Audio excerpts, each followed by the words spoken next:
My wife invited everyone except me to our anniversary dinner. Then the waiter handed me her note. People always ask me why I didn't yell, why I didn't flip the table, why I just sat at the bar, drinking water, holding that envelope like it was a bomb with my name on it. The truth is simple. I had already lost my wife. I just hadn't lost the war yet. But to understand that night, you need to understand what came before. You need to know Kate. And you need to know the one thing about me that nobody, not even my wife of 10 years, ever knew. Let me start from the beginning. My name is Daniel Hart. I'm 34 years old. I drive a delivery truck for a furniture company, and I have the kind of face people forget 5 minutes after meeting me. Average height, average voice, average everything. That was always the joke in our family. Kate was the bright one, the beautiful one, the one who walked into a room and made it warmer. And me? I was just the quiet guy in the corner who paid the bills and fixed the sink and loved her more than I ever said out loud. We met when we were 22. She worked at an events company, and I used to deliver office chairs to their building every Tuesday. Same delivery bay, same loading dock, and one day the most beautiful woman I had ever seen walked out with a clipboard and told me I was blocking the fire lane. I apologized. She laughed. And that laugh, God, that laugh, it did something to me. We were married 18 months later. Small ceremony, big dreams. She used to tell me, with her hand on my chest, "We're going to be rich one day, Daniel. You'll see. We're going to have it all." And here's the part that breaks my heart to this day. We could have. We really could have. Because I have a secret, Kate. I've had it since before we met. My grandmother, my mom's mom, was a strange, stubborn old woman who collected rental properties like other people collect stamps. When she passed, she left everything to me. Not to my brother. Not to my mom. To me. The quiet grandson who used to help her fix the porch steps. I never told a soul. I put the properties in a trust, and a lawyer named Alan handled the tenants, the maintenance, and the rent checks. And I kept driving my truck because I wanted to earn my own life. I told myself I'd tell her someday, on a big anniversary. With the papers in my hand and her hand in mine. Every month I paid rent into my own account and smiled when Kate called our landlord cheap. Mr. Chen, she called him, that cheap landlord never fixes anything. He's lucky we're such good tenants. Mr. Chen is lucky, Kate. Mr. Chen is very lucky. He's me. I know how it sounds. Weird. Secretive. Like I didn't trust her. And maybe that's true. Maybe some part of me always knew that if the day ever came, I'd need a place to stand. I just never imagined the day would come like this. Year 10 is when things started to change. Slowly at first, the kind of slow that hides itself in the noise of everyday life. Laundry, homework with Mia, bills. The same routine we'd had for a decade.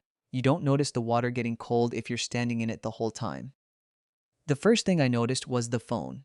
Kate used to leave hers on the kitchen counter, cracked screen up, like she had nothing to hide. Sometime around March, that stopped. The phone became a fifth limb. It went to the bathroom with her. It slept face down beside our bed. And whenever I walked into the room, her thumb would flick across the screen and everything would vanish. "Who's that?" I asked one night. "Just curious. Just normal." "Rachel," she said, not looking up. "She's going through something with Todd. You know how she talks." "At midnight?" "She texted at midnight, Daniel. It's not a crime." And then, softer, like she was talking to a child, "Don't you have work in the morning?" That was the pattern. Every question I asked became evidence against me. Every worry I had became proof that I was paranoid, possessive, controlling. I should have seen it for what it was. I see it now. But when you love someone, you'd rather be crazy than right. Then came the hours. Kate's company was landing huge clients, client dinners, late meetings, networking galas that ran until 1 in the morning. "I'm sorry, babe, it's just the season right now." Q3 is crazy. She hadn't called me babe in months, and then suddenly she was saying it again, in that bright, fake voice she used with clients. The voice that meant she was performing. I just didn't know yet who the audience was. And the gym. After 10 years of never stepping foot in one, Kate became obsessed. 4 mornings a week. New leggings. New water bottle. New everything, paid for out of her account, the one I'd been quietly stuffing with my overtime money for a decade. "I just want to feel good about myself again, Daniel," she said when I asked about the sudden change. "Is that so hard to support her?" I would have carried her to that gym on my back. I just wanted to know why, at year 10, she suddenly felt she had to glow for someone. I knew before I knew, if that makes sense. The body knows things before the mind is brave enough to look at them. The ring was the first thing I actually confronted her about. We were at Mia's school play. Kate was wearing her pretty dress, her hair done, and her left hand was bare. The diamond was missing. "Where's your ring, Kate?" She glanced at her hand like she'd forgotten it existed. "Oh, I dropped it down the office sink last week. I'll fish it out this weekend." You've been without it for a week? Daniel. She turned to face me and her eyes were flat. Why are you always watching my hands? It's weird. Mia ran across the stage right then, and the moment dissolved into applause, and I let it go. I always let it go. That was my real sin. I let everything go because keeping the peace felt safer than keeping my dignity. I think the first real crack, the one I can point to, was the girls' trip. April. Kate and Rachel, 2 nights to the beach house 2 hours away. Just us girls, Daniel. I need this. I'm burnt out. I said, of course, booked nothing, asked nothing, and kissed her goodbye at the door. She texted me once at 8 that first night, made it safe. Good night, babe. Then nothing. Nothing all day Saturday. I called Sunday morning and it went to voicemail 3 times. I called Rachel too. Voicemail. I spent Sunday staring at the wall, feeding Mia, cooking dinner for 2 plates that never got filled. She came home Sunday night, glowing, sunburned, happy in a way she hadn't been happy around me in months. Sorry, my phone died all weekend, she said, kissing my cheek. We turned our phones off. Digital detox. You know how it is? I checked the weather that night. It rained all weekend at the coast, all weekend. But Kate came home sunburned from a beach house 2 hours away where it rained. I didn't say anything. I said goodnight. I lay awake until 3 in the morning, staring at the ceiling, running the numbers over and over like a bad equation. Then, the Monday after the beach trip, came the call from Tom. Tom's my best friend since college. He's the kind of guy who can't lie. His face gives everything away before his mouth opens. So when he called me that Monday, I knew something was wrong before he said a word. Dan. Pause. I gotta tell you something, and I need you to not freak out. I'm not gonna freak out, Tom. What's up? Okay, so I was at the 21st Street Grill for lunch with my brother, right? And I saw Kate. With a guy. My stomach turned to ice. They were having lunch, real close. Holding hands across the table, man. He said it like it hurt to say. I walked over to say hi, and she introduced him as her cousin. Jason. Said they were planning a family reunion thing. Her cousin. Yeah, her cousin. He waited. Dan, you okay? I'm fine, I said. She's mentioned him. Old family friend. I had never heard the name Jason in my life. Okay, cool. Because I don't want to be that guy, man, but I'd want you to tell me, if it were me. That's all I'm saying. Another pause. You're my brother, Dan. Not legally, but you know. I love you, man. I love you too, Tom. My voice didn't shake. I was proud of that. I hung up and sat in my truck for a long time. Then I did the thing I'd been telling myself I'd never need to do. I called a private investigator, a friend of a friend, a man named Leo who I'd been told was expensive and discreet and never missed. Tell me what you want to know, Mr. Hart, Leo said. Everything. 3 days later, I found a hotel key card in Kate's coat pocket. It was from a hotel called the Meridian, 30 minutes from our apartment on the wrong side of town. The kind of quiet, anonymous hotel people use when they don't want to be seen. You know the kind. I knew the kind. I just didn't know it was my wife visiting it. I put the key card back. I took a picture of it first. I was careful, the way a man is careful when he's decided to survive. That night, I asked her, quietly in the kitchen after Mia was in bed. Kate, where were you Tuesday night? Client dinner, I told you. Client dinner, she said brightly. That big seafood place by the harbor. That's funny, I said, very calmly, because I found this. And I placed the key card on the counter, the Meridian. She looked at it, and then, and I'll never forget this, she smiled. A small, sad, practiced smile, like I was a child who'd caught her at the cookie jar, and she was about to explain why cookies were actually healthy. Daniel, that's from the company retreat last month. I must have forgotten to return it. Are you going through my pockets now? And her eyes filled with tears, perfectly timed, perfectly lit. I'm starting to get scared of you, she whispered. I really am. What happened to you? What happened to my husband? And I apologized. I apologized for finding the evidence of my wife's infidelity in her own coat. I told her I was sorry, that I'd been stressed, that work was hard. She forgave me. She actually forgave me. And I went to bed feeling like the villain of a story I didn't even know I was in. That's what gaslighting does, folks. It doesn't make you doubt the lie. It makes you doubt your own eyes. It makes you apologize to the person holding the knife because you're the one bleeding on the carpet.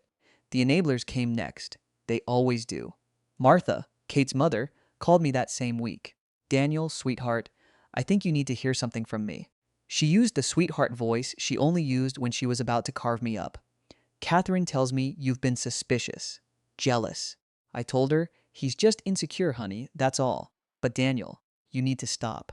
You're pushing my daughter away. She's a busy professional woman, and you're a truck driver, sweetheart. She's out of your league, and you know it. If you keep clinging like this, you'll lose her. And everyone will know it was your fault. I should have hung up. I should have told her what her precious daughter kept in the pocket of her coat. Instead, I said, "Yes, Martha, you're right. I'll do better." Then Rachel. I saw her at the grocery store, and I was dumb enough to ask, in the produce aisle, if Kate had been okay lately. Okay? Rachel laughed loudly, so everyone in aisle 4 could hear. Daniel, honey, the only problem Kate has is a husband who watches her like a hawk. She tells me everything, and there's nothing to tell. Maybe you should stop projecting, sweetie. It's not a good look on you. She said sweetie the way people say trash. Then she walked away with her avocados like she just won a debate. And here's the part that still makes my chest tight when I think about it. Even Tom started to waver. He called me one night, low-voiced, guilty. "Dan," I asked around, "okay, about the cousin thing." Rachel said Jason really is family. Kate's mom confirmed it. Maybe it was nothing, man. Maybe I read it wrong. I'm sorry. I think I caused a problem. Did he look like her? I asked. Like her what? Family. Tom went quiet for a long, long time. Dan, don't do this to yourself. Click. And that was it. Everyone around me, everyone, had chosen her story. I was the paranoid husband, the jealous truck driver, the one crying wolf while his gorgeous, successful wife stayed loyal and patient. I started to believe it myself. That's the darkest part of this whole thing, the part I don't like to admit. I started to believe that maybe I was the problem. Maybe I was imagining it. Maybe the key card meant nothing. And the sunburned weekend in the rain meant nothing. And the man named Cousin Jason, who made my best friend's voice go quiet, meant nothing. Maybe I was just small and scared, and she was just big and bright, and this was all I deserved. And then Mia fixed it. My little girl fixed it without even knowing. I was tucking her in. She was 6, all hair and questions, the best parts of her mother and none of the parts I'd learned to fear. She was half asleep, hugging her rabbit, when she said, "Daddy?" "Yeah, baby?" "Why does the man at the playground call Mommy beautiful?" The room went very quiet. I felt the blood drain out of my face in slow motion. I kept my voice soft. "What man, sweetheart?" "The one with the yellow car." She yawned. "He gave Mommy a flower. He said she was the prettiest girl in the whole park." Mommy laughed and said he was silly. "When was this, Mia?" "I don't know." "When I had the red popsicle." She was already slipping into sleep. "Can you get me water, Daddy?" I got her water. I kissed her head. I walked into the bathroom and gripped the sink until my knuckles went white, staring at the man in the mirror who had apologized one too many times. The next morning, I called Leo. "Expensive and discreet," I said. "Are you still available?" He was. Leo worked fast. He had photos for me by Thursday, 4 days before our 10th anniversary. I sat in my truck in the parking lot of a grocery store, my hands shaking, and I looked at picture after picture, dates, times, my wife and the man from the playground. The yellow car, a Mustang, bright and loud, registered to a Jason Price of this city. Lunch at the 21st Street Grill. Dinner at the Meridian, same hotel, same card, 4 visits. Her hand on his arm outside the theater. Him holding her bag while she laughed like she used to laugh with me. That laugh. The one that had made me fall in love. The one I hadn't heard in 2 years. And the worst photo of all. The one I'll see every night for the rest of my life. My wife and this man at a park on a bench holding hands. And in the background, tiny and blurry but unmistakable, the red slide. The playground, where my 6-year-old daughter played, where he gave my wife a flower in front of my child. I sat in that parking lot for an hour, and then I made a decision. Not the decision you think, not a confrontation, not a blow-up. A man like me, a small man like me, we don't win in fights. But we can win in other ways. I drove home. I kissed Kate on the cheek and told her I loved her. She told me she loved me too, and her eyes never left her phone, and I smiled like everything was fine. And I started planning for our 10th anniversary. Because Kate had a surprise for me that night, and God help me, so did I. Here's the thing about 10 years of marriage. You learn to read each other.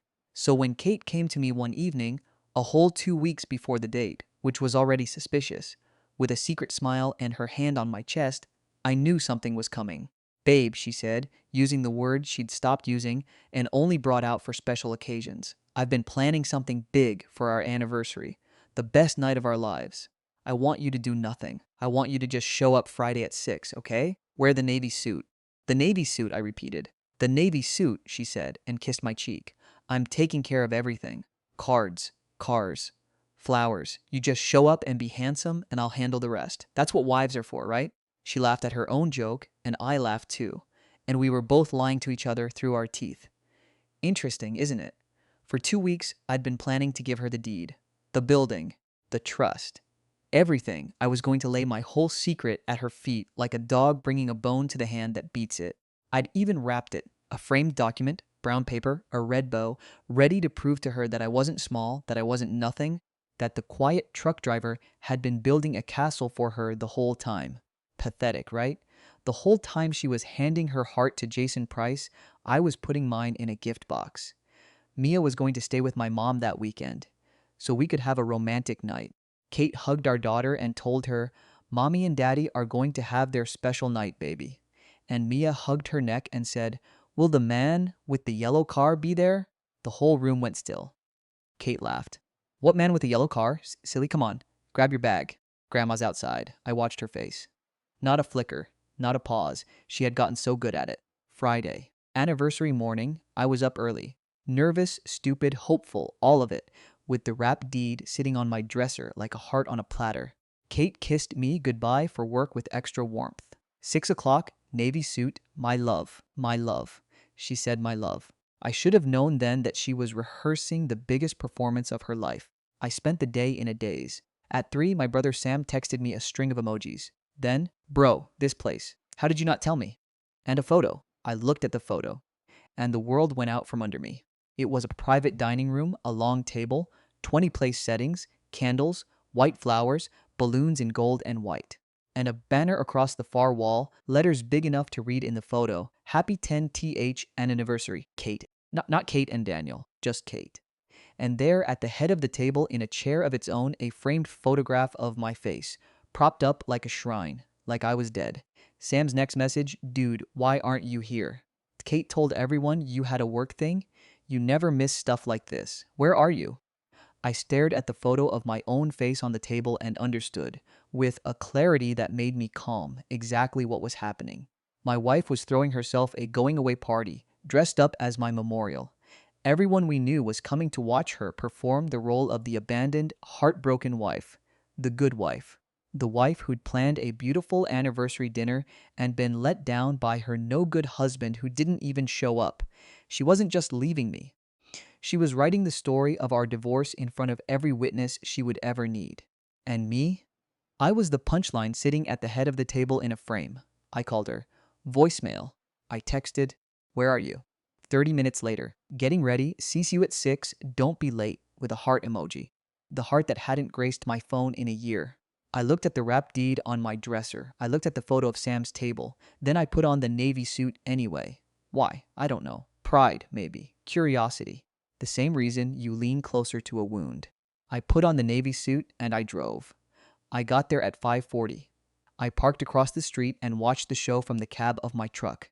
Guests arrived in waves. Kate's aunt, her old college friends, Rachel in a red dress like it was a wedding, Martha carrying a gift the size of a suitcase, laughing with the valet, and then Tom, my best friend, looking at his shoes and tugging his collar like a man at a funeral for someone he loved who hadn't died yet. He didn't know. He'd bought the cousin story.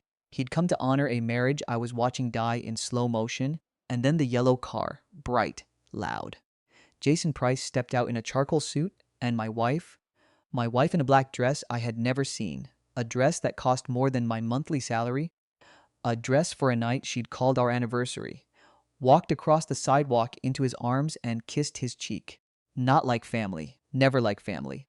Like a woman greeting the man she was about to start her life with.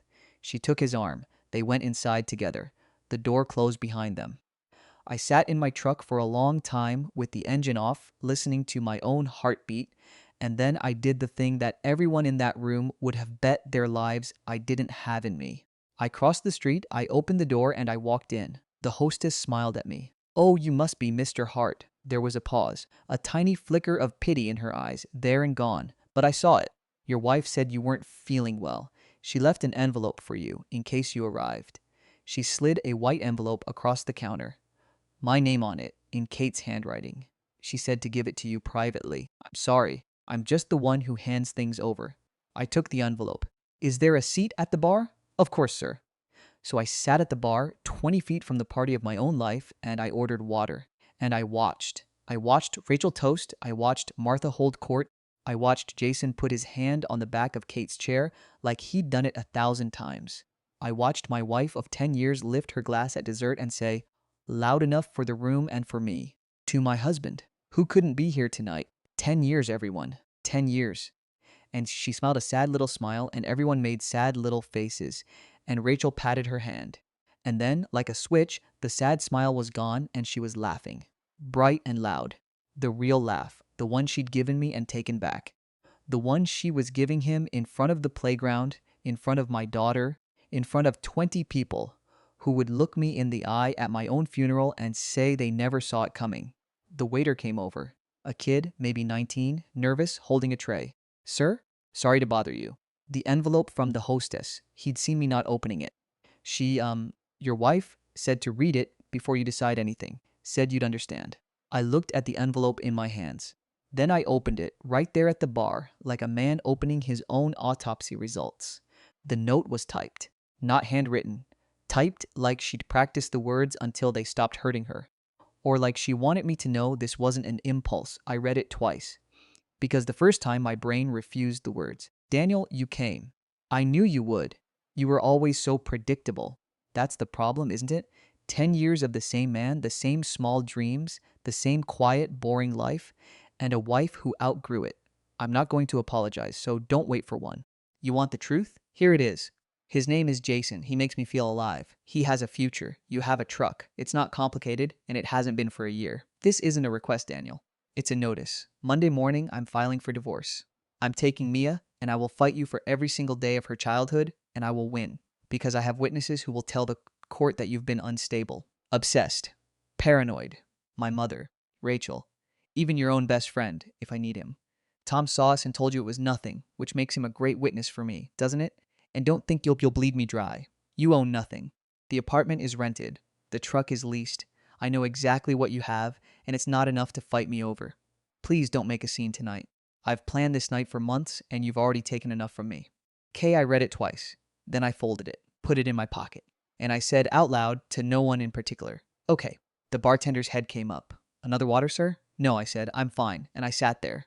A man in a navy suit, at a bar, 20 feet from his wife's celebration of their divorce, with her confession in his pocket and her plan for Monday in his head. She thinks she knows what I have. She's wrong. She thinks the apartment is rented. It isn't. I own the building. I own the building next to it and the one across the street. I own them all, in a trust with my name on it, growing quietly for 10 years while she called me small. She thinks I have a truck. I have a trust. I have my grandmother's gift, untouched and growing, while she paid for her little yellow car with the salary I helped her build. She thinks her witnesses will bury me. She thinks Tom saw us and became her witness. She doesn't know I have Leo. She doesn't know about the photos. She doesn't know about the dates, the meridian, the park bench, the flower, the red slide, my daughter's voice saying, "Why does the man call mommy beautiful?" She wrote me a notice, thinking I was unarmed. She doesn't know I've been loading my gun for 6 days. I finished my water. I left a tip that covered it 10 times over, the way you tip when you're saying goodbye to a place you'll never need again. And I stood up. I walked past the table, close enough to hear Rachel say, "You're so brave, Kate." Close enough to see Jason's hand on her knee. Close enough to see Martha look straight at my back as I walked by and know exactly who I was and say nothing. They all saw me, every single one of them, and not one person said my name. So I said it myself, quietly, walking out the door to the night air and the parking lot and the truck that was leased parked under a streetlight. Okay, Monday she files. Monday she brings her witnesses and her story and her courtroom confidence. Monday, Kate Hart, about to be Kate Miller again, her maiden name on the reservation, her maiden name on the filing. Like I was a chapter she was closing, she walks in expecting to take everything from the small, boring man who couldn't even show up to his own anniversary dinner. And she'll find out what happens when you hand a quiet man a written confession and a reason to fight. They say the wife is always the last to know. She was. But she's also the first to go. And I'm just getting started. Monday came like every Monday, except for the manila envelope on the kitchen counter. Kate left it there before I woke up. My name typed on the front. Inside, the divorce papers, filed at 8 in the morning, under her maiden name, Kate Miller. 10 years of marriage folded into a few pages of paper that weighed less than Mia's school folder. She didn't sit me down. She didn't look me in the eye. She left the papers the way a landlord leaves an eviction notice. Early, neat, and gone before you can ask a question. I read the whole thing standing at the kitchen counter with my coffee. Every line. The respondent has demonstrated unstable behavior. That sentence came up 4 times. Paranoid. Twice. She asked for full custody of Mia. She listed the apartment and the truck as my only assets. And she asked me to pay her attorney's fees because, her words, the respondent's conduct caused the dissolution. I set the papers down. I finished my coffee. Then I drove to the small office 3 streets from where I grew up, in a building my family had owned for 40 years, and I sat down across from Alan. Alan is 61 years old. He was my grandmother's lawyer before he was mine. He's the only person on earth who knew the whole truth about me. And even he didn't know the whole plan until that morning. Morning, Dan. He slid the filing across his desk. I read it. She moved fast. She's been moving for a year, Alan. Right. He took off his glasses and rubbed his eyes. Then let's talk about what she's asking for. And then let's talk about what she's actually going to get. He pulled up a file on his screen, the Hart Family Trust. 10 years old. 7 rental properties, 5 houses, 2 small apartment buildings, and a commercial plaza on the east side where a dentist, a laundromat, and a real estate office rented space. My grandmother bought the first property in 1974 for $18,000. She bought the last one in 2003 for just under $200,000. And the numbers on the screen in front of me said the trust was worth just over $3 million now, not including what it threw off every month. It was generating more in a month than I made driving the truck. And it was mine, all of it. Untouched, unshared, and until 30 seconds ago. Completely unknown to the woman who had filed that morning to take everything she thought I didn't have. I looked at the number on the screen for a long moment. Then I said, okay. Alan raised an eyebrow. That's all you've got? That's all I need. The mediation was set for Thursday, 10 days after she filed. A conference room downtown with a long table, a pitcher of water, and a retired judge named Mrs. Delgado, who had the tired eyes of a woman who had seen everything twice. Kate's lawyer was a man named Vance, shiny suit, watch worn over the cuff so you'd see it. He started the way they all start. Your Honor, Mrs. Delgado, my client has serious concerns as about the respondent's stability. He's demonstrated obsessive behavior, surveillance, controlling tendencies. My client is asking for sole physical custody of the minor child, and Alan let him talk. Nobody interrupted a man who was digging his own grave. Further, in light of the respondent's limited earning capacity, my client requests the marital apartment, the household contents, and a lump sum in lieu of spousal support. Limited earning capacity. The words hung in the air like smoke. Kate sat beside her lawyer, chin high, gray dress, hair perfect, the same costume she'd worn at the party. The good wife, the wronged woman. Alan waited a polite second after Vance finished. Then he set 3 things on the table, one at a time the way you lay down cards. Thing 1, a 1-page summary of the Hart Family Trust. 7 properties, net value just over $3 million. Sole beneficiary, Daniel Hart. Thing 2, a photograph. Kate and Jason Price on a bench in a park holding hands.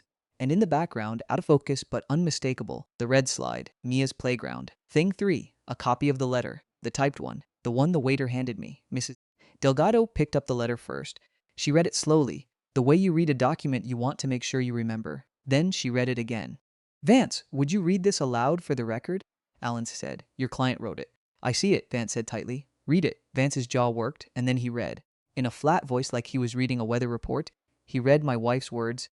I'm taking Mia and I will fight you for every single day of her childhood, and I will win because I have witnesses who will tell the court that you've been unstable, obsessed, paranoid. The silence that followed was so complete you could hear the ice cubes shift in the water pitcher. Mrs. Delgado turned to Kate. Mrs. Hart, did you write this? That was private. Kate's voice wobbled for the first time. That was a private letter between a husband and wife. It's signed with your initial, dated, and typewritten, Mrs. Hart. Once you put your plans in writing and hand them to him at a party with 20 witnesses present, it stops being private. It becomes evidence. And it says in your own hand that you plan to use witnesses to paint your husband as unstable. A woman with genuine fears doesn't hand her husband the outline of her attack. A woman with genuine fears doesn't leave her daughter in that man's care every night of the week. She set the letter down. I find the respondent's characterizations of Mr. Hart unsupported. Kate's chin went up. 10 years of Martha's training, all in that one movement. He hired a private investigator. He's been following me for months. That's stalking. It's documentation, Mrs. Hart, Mrs. Delgado said. And given these photographs, She turned one around slowly, so Kate could see the red slide in the corner. It was documentation your behavior made necessary. These were taken in public. With your daughter present. Whoever this man is, you brought him into your child's life before telling your husband anything. The court will not forget that. Vance leaned into Kate and whispered something. Her face went white, then red. I knew that whisper. I knew it the way I knew her laugh. It was the whisper that says, settle. She never heard that whisper from him before. Vance cleared his throat. Mrs. Delgado, my client would like to revisit the custody arrangement. Certainly she would, Alan said mildly. And he slid Kate's letter back into the folder like a man buttoning his coat. But let's be clear about what we're negotiating, counselor. Mr. Hart is willing to agree to a shared custody arrangement with generous visitation. He is willing to continue to make the household available. No, he's not. Alan looked at Kate for the first time. Mrs. Hart, the apartment you're asking to keep? Mr. Hart owns the building. He's owned it for 8 years. You've been paying him rent since 2018. You called him, what was the name? Mr. Chen, the cheap landlord. Mr. Chen is a signature on a lease, Mrs. Hart. The trust owns the building. The trust is your husband's. Every check you wrote to the landlord has been paying down the mortgage on the building across the street, which is also his. You've been helping him buy the block. Kate's eyes moved, from Alan to the paper to me, slowly, like a woman waking up from a long, pleasant dream and finding herself somewhere unfamiliar. That's not possible, she said. Her voice was small. It was the first small voice I'd heard from her in 2 years, and I hated that it moved me. I know everything about him. I know everything. You know what he let you know, Alan said gently. The rest you'll learn in discovery. There's quite a lot of it. The trust's accountant is preparing the full file. She turned to me then. Really turned. Tears in her eyes, real tears this time. And I'd been watching her long enough to know the difference between her crying and her performing. Daniel, say something. Tell me it's not true. Please. I looked at her for a long moment. The woman who had handed me a list of witnesses to bury me. The woman who had stood at the head of her own anniversary table and toasted my memory while her boyfriend held her knee. Okay, I said. That's it? Her voice cracked. That's all you have? 10 years, and that's all? No, I said. I have more. And I turned to Vance. Your client wrote that she'd win because she had witnesses. She's not entirely wrong about witnesses. Which is why the 20 people at her anniversary party, every one of them, will be deposed. Her mother, her best friend. Your client introduced Mr. Price around that table as, I believe, her cousin. It'll be interesting to see how many of them stick to that story under oath. Vance's pen had stopped moving. Those were guests at a party, Mr. Hart.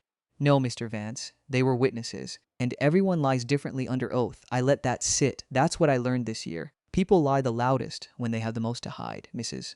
Delgado wrote something on her pad, and the sound of her pen felt like a drum roll. Then she looked up. Mr. Vance, Mrs. Hart, this is my recommendation. Primary physical custody of the minor child to Mr. Hart. Reasonable visitation to Mrs. Hart. Alternate weekends, one midweek evening, generously structured. I will also recommend the trust remain the separate property of the respondent, as it is an inheritance received before the marriage and held in an irrevocable structure. Mrs. Hart, on $42,000 a year and the goodwill of her landlord, I suggest you and your counsel discuss an amicable resolution. Because, and here she looked at Kate with something close to pity, if this goes to trial, the letter goes into evidence. And the letter, Mrs. Hart, will be read by 16 strangers who do not know you, do not love you, and have heard this exact story 1,000 times. They will not find you sympathetic. Kate didn't cry then. It was worse than crying. Her face just went away. 10 years, and I watched her collapse into a chair without making a sound. I signed the mediation agreement at 4:17 that afternoon. Shared custody. Trust protected. Her request for attorney's fees denied, with the mediator noting the petition was not brought in good faith. She didn't look at me once while the papers went around. But Vance looked at me. He looked at me the way you look at a man you've badly misjudged, which is to say, like he was taking my temperature for the first time. I walked out of that building into the sun, and I stood on the sidewalk, and I did not whoop.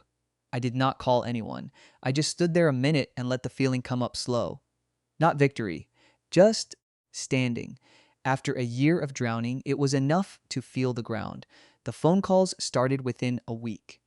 Because that's the thing about a story like ours. It doesn't stay in a conference room. It gets out. Sam called first. My own brother, who had sat at that table, toasted her, sent me photos of the banner. Dan, man, I was there. I toasted her. I feel sick about it. There was real pain in his voice. Why didn't you tell me? You wouldn't have believed me, Sam. Nobody believed me. He was quiet for a long time. I believe you now. I'm coming over Sunday. I'm bringing the good beer. That's all I needed, I said. And it was. Martha called next. Of course she did. The moment the family group chats lit up, she was on the phone, and I could hear her calculation from the first syllable. Daniel, sweetheart, I want you to know I had no idea. That girl, I raised her. I blame myself. I should have seen it. You were always too good for her, baby. The sweetheart voice, the carving voice, now buttered because the knife had changed hands. Martha, I said, you spent 10 years calling me a loser. You told me I was out of her league. You're not confused and you're not innocent. You're just picking the winning side again, and you keep picking wrong. I paused. Take care of your health, Martha. And I hung up before she could say sweetheart again. Rachel waited until she saw me at the grocery store. Same aisle, same avocados. She was wearing the apologetic face, the one people wear when they want forgiveness without the work of earning it. Daniel, I'm so sorry. I didn't know. Kate told me. She made me believe. You didn't need to know, Rachel. I picked up a bag of avocados. You needed to be honest. You chose to be a character in her play instead of a friend in mine. There's no apology that changes that. I walked to the register and paid, and she stood there in aisle 4 holding her guilt, and I never looked back. But Tom was different. Tom broke my heart and fixed it in the same 10 minutes. He showed up at my door on a Tuesday night, unannounced, and he didn't knock. He just came in, and before I could say a word, he was hugging me, hard, the way he hugs his kids, with his whole body. And after a minute, I could feel his shoulders shaking. I told you it was nothing, he said into my shoulder. I had it in my hand. I had the truth in my hand, and I talked myself out of it because Rachel, because Kate's mother, because I was scared of being wrong, man. I was scared of hurting you, so I hurt you worse. I chose comfortable over true. I watched you die by inches for 6 months, and I told you she was fine. I held him for a long time. You told me what you saw, Tom, I said. The very day you saw it, you called me. You're the only person in the whole world who did that. The rest of them told me what she wanted them to tell me. You told me the truth, and then she made you doubt your own eyes. That's not a failure, Tom. That's what she does. I should have fought for you. You did. You just fought for me with the only weapon you had, which was honesty. And for what it's worth, I thumped his shoulder. It's the reason I believed her capable of this, because I knew the man who told me, and I knew that man didn't lie. He cried some more, and then we drank cheap beer on the porch, and neither of us said much, and it was the best night I'd had in a year. Some friendships don't break. They just get annealed. They come out harder. Kate's plea came the following Friday. She'd been calling. Texting, I'd let it ring, let it sit. I knew she'd show up eventually. And she did in the parking lot of the building where she used to live, the building she'd learned belonged to me. She was out of the gray dress now. Jeans. No makeup. She looked like a stranger wearing a Ghost of Kate costume. And when she saw me coming out of the tenant office, Alan's tenants, really, my tenants, she started crying before she even reached me. Daniel, please. I was confused. You were gone, you were quiet, you were working. And he made me feel, she wiped her face with the back of her hand. We can fix this. Therapy. I'll do anything. Tell me we can fix this. Kate, I waited until she was looking at me. Last month, you asked for everything and gave me a menu of people to bury me with. That wasn't a wife making a mistake. That was a stranger wearing my wife's face, and she'd been wearing it for a year. I know. I'm sorry as a feeling, Kate. You gave me decisions. Every day, for a year, you made the same decision. I can't undo decisions, and I'm not going to pretend I can. But here's what I can do. I said it slowly so she'd hear all of it. I can make sure Mia has a mother who shows up on Saturdays. I can make sure she has a home she knows she belongs in, a school, a savings account with her name on it, a future nobody can touch. That's the deal I'm offering. It's the only deal. Daniel, have a good week, Kate. And I closed the door gently, and I stood on the other side of it, and I let myself feel the thing I'd been holding down for a year. Not rage, not satisfaction, just grief, clean and deep, like the last wave finally coming in.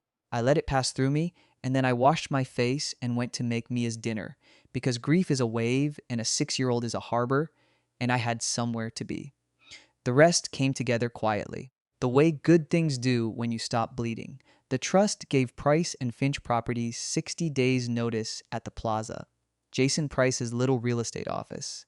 I didn't do it to hurt him. I did it because his rent was consistently late and his business was a leaky boat in a harbor built by dead money. But I'd be lying if I said the timing didn't feel like a season closing. By fall, the office was empty, and the story around town was that Jason Price's big future was a leased Mustang, a rented office in a plaza owned by my family, and a girlfriend whose husband out-earned him with his hands still on the wheel of a delivery truck. I heard he moved out of state before Christmas. The Mustang went back to the dealership in October. Neither of those facts made me dance, but I won't pretend the sleep was worse for knowing them. 6 months later. The details are small now, the way pain gets small when it's behind you. I still drive the truck. People ask me why. Half the neighborhood knows now, because news travels in a working class block like water in a gutter. Why does the landlord drive a delivery truck? I tell them the truth, because I like the rhythm of it. Because it keeps my hands busy and my daughter's future boring and safe. Because the day I stop earning my life is the day I stop deserving it. Nobody argues. They just nod the way you nod at a man who's finally standing square on his own ground. Fridays, Kate drops Mia off at 5. She drives a small gray sedan now. She's thinner, quieter, and I don't ask about her life and she doesn't offer it. There's a treaty between us now, written in custody schedules and one-word goodbyes. Once at the door, she lingered a moment too long and said, "I did love you, Daniel, in the beginning. I want you to believe that." "I know, Kate," I said, and it was true. I did believe it. I believe she loved me the way a child loves a swing, genuinely, completely, and only as long as it kept moving fast enough to thrill her. When it stopped, she got off and walked away, understanding that isn't bitterness. It's just the math of it, and the math is finally square. Mia is my whole world, and she doesn't know it yet, and that's the point. She doesn't know her name is on a trust. She doesn't know the building I live in belongs to her.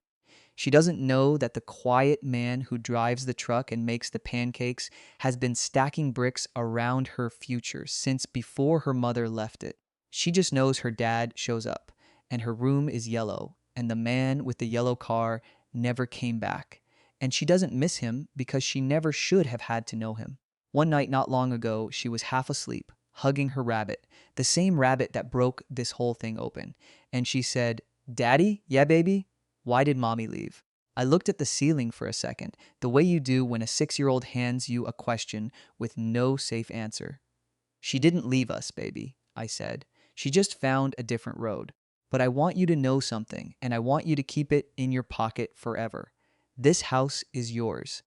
It was yours the day you were born, and it will be yours when I'm old and gray, and you're the one making the pancakes. You don't have to understand her to be loved here. You just have to be you, and you're the best thing I ever made."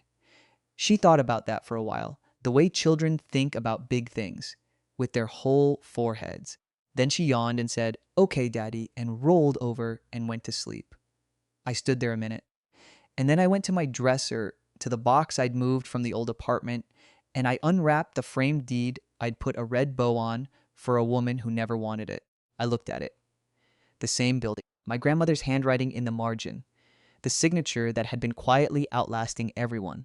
And I wrote on a sticky note in my careful block letters and stuck it to the glass, for Mia.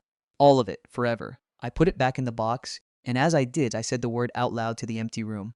The same word I'd said at the bar, the same word I'd said in mediation, the one that had carried me through every quiet step of this whole long year.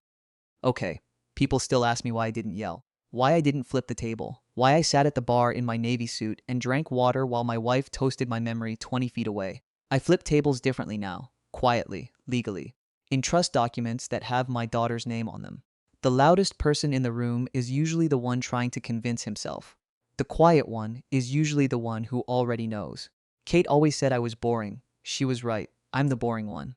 I'm the one who drives the truck and pays the mortgage on the block and owns the building where the woman who underestimated me used to live. She was the last one to know what I'm worth. But she knows now. She knows exactly. And so does everyone else. Story 2. My manager called my promotion a mistake. The next morning, his boss asked to see me. The exact sentence was, "I would not celebrate too hard if I were you. This promotion was a mistake." He said it so casually too, like he was commenting on the weather. Not angry, not loud, just calm enough to make it worse. It was almost 6:30 at night and our floor was mostly empty. The cleaning crew had started down by the conference rooms, somebody from finance was microwaving something that smelled like burnt cheese, and I was standing by my desk, shoving my laptop into my backpack with that weird dazed feeling you get after a big day finally lands. My promotion had been announced at 4. People had stopped by one after another to shake my hand or message me on Teams with the usual corporate version of excitement. Congrats, well deserved. About time. Drink soon. Even the people who normally barely looked up from their monitors had something nice to say. My manager, Brent, waited until the whole thing had time to settle. Then he walked over, loosened his tie like he was exhausted from supporting me all day, and dropped that line on me. I actually thought I had misheard him. I said, "Sorry?" He gave me this thin smile that never touched his eyes. Brent was one of those guys in his mid-40s who dressed like every Thursday was a networking event. Crisp shirts, expensive watch, whitening strip smile, the kind of haircut that looked like it had its own budget line. He always smelled faintly like cedar and whatever cologne men start wearing when they discover bourbon and self-help podcasts. He leaned one hand on the partition wall between my cubicle and the walkway and said, "The decision was rushed. Melissa let herself get carried away after the Fairburn rollout. You're solid at execution, Daniel, but leadership is something else." I just stared at him. Then he added, "This will probably get corrected once people calm down." He said corrected, like my promotion was a typo. For context, I'm 32, and at the time this happened, I was a senior operations analyst at a logistics software company outside Nashville. The company was called Brook Hollow Supply Systems, which sounds much bigger and fancier than it was. We were one of those mid-sized companies that acted like a tech company because we had exposed brick in the office and a cold brew keg no one ever cleaned, but most of our money came from helping giant retail chains figure out why their inventory systems were always a mess. I'd been there a little over 6 years, long enough to know where everything was broken, long enough to know which clients would panic over nothing and which ones were about to quietly leave, and definitely long enough to know Brent. I lived in a one-bedroom apartment in East Nashville with my fiancée, Claire, who was 30 and worked as a dental hygienist, and her 7-year-old daughter, Poppy, who had the kind of energy that made you tired just watching her eat cereal. Claire and I were getting married that fall. We had spent the past year trying to act like adults about budgets, school schedules, and whether our wedding needed fresh florals or whether Trader Joe's flowers were basically the same if you arranged them right. So the raise tied to that promotion mattered. It wasn't yacht money. It was, we can breathe a little money. Maybe we don't have to push the wedding photographer to a payment plan money. That's part of why Brent's comment hit me as hard as it did. It wasn't just an insult. It was somebody reaching directly into a future I had been working toward and trying to wrinkle it in his fist. The promotion itself wasn't random. It had been building for over a year, even if nobody wanted to say it out loud. Brent had a habit of giving me management-level work without the title or pay. He called it development. I called it me doing his job while he went to lunch. I trained new hires, handled escalations, built process guides, fixed reporting errors before client calls, and became the person everyone messaged when Brent wasn't answering, which was often. He was always with leadership off-site on a quick call or stepping out for a meeting. A lot of those meetings seemed to happen at the steakhouse across the street with regional sales guys and people he liked posting on LinkedIn. If you ask Brent directly what I did, he'd say I was dependable. That was his favorite word for me. Dependable. Not strategic, not sharp, not leadership material. Dependable. Like I was a Honda Civic.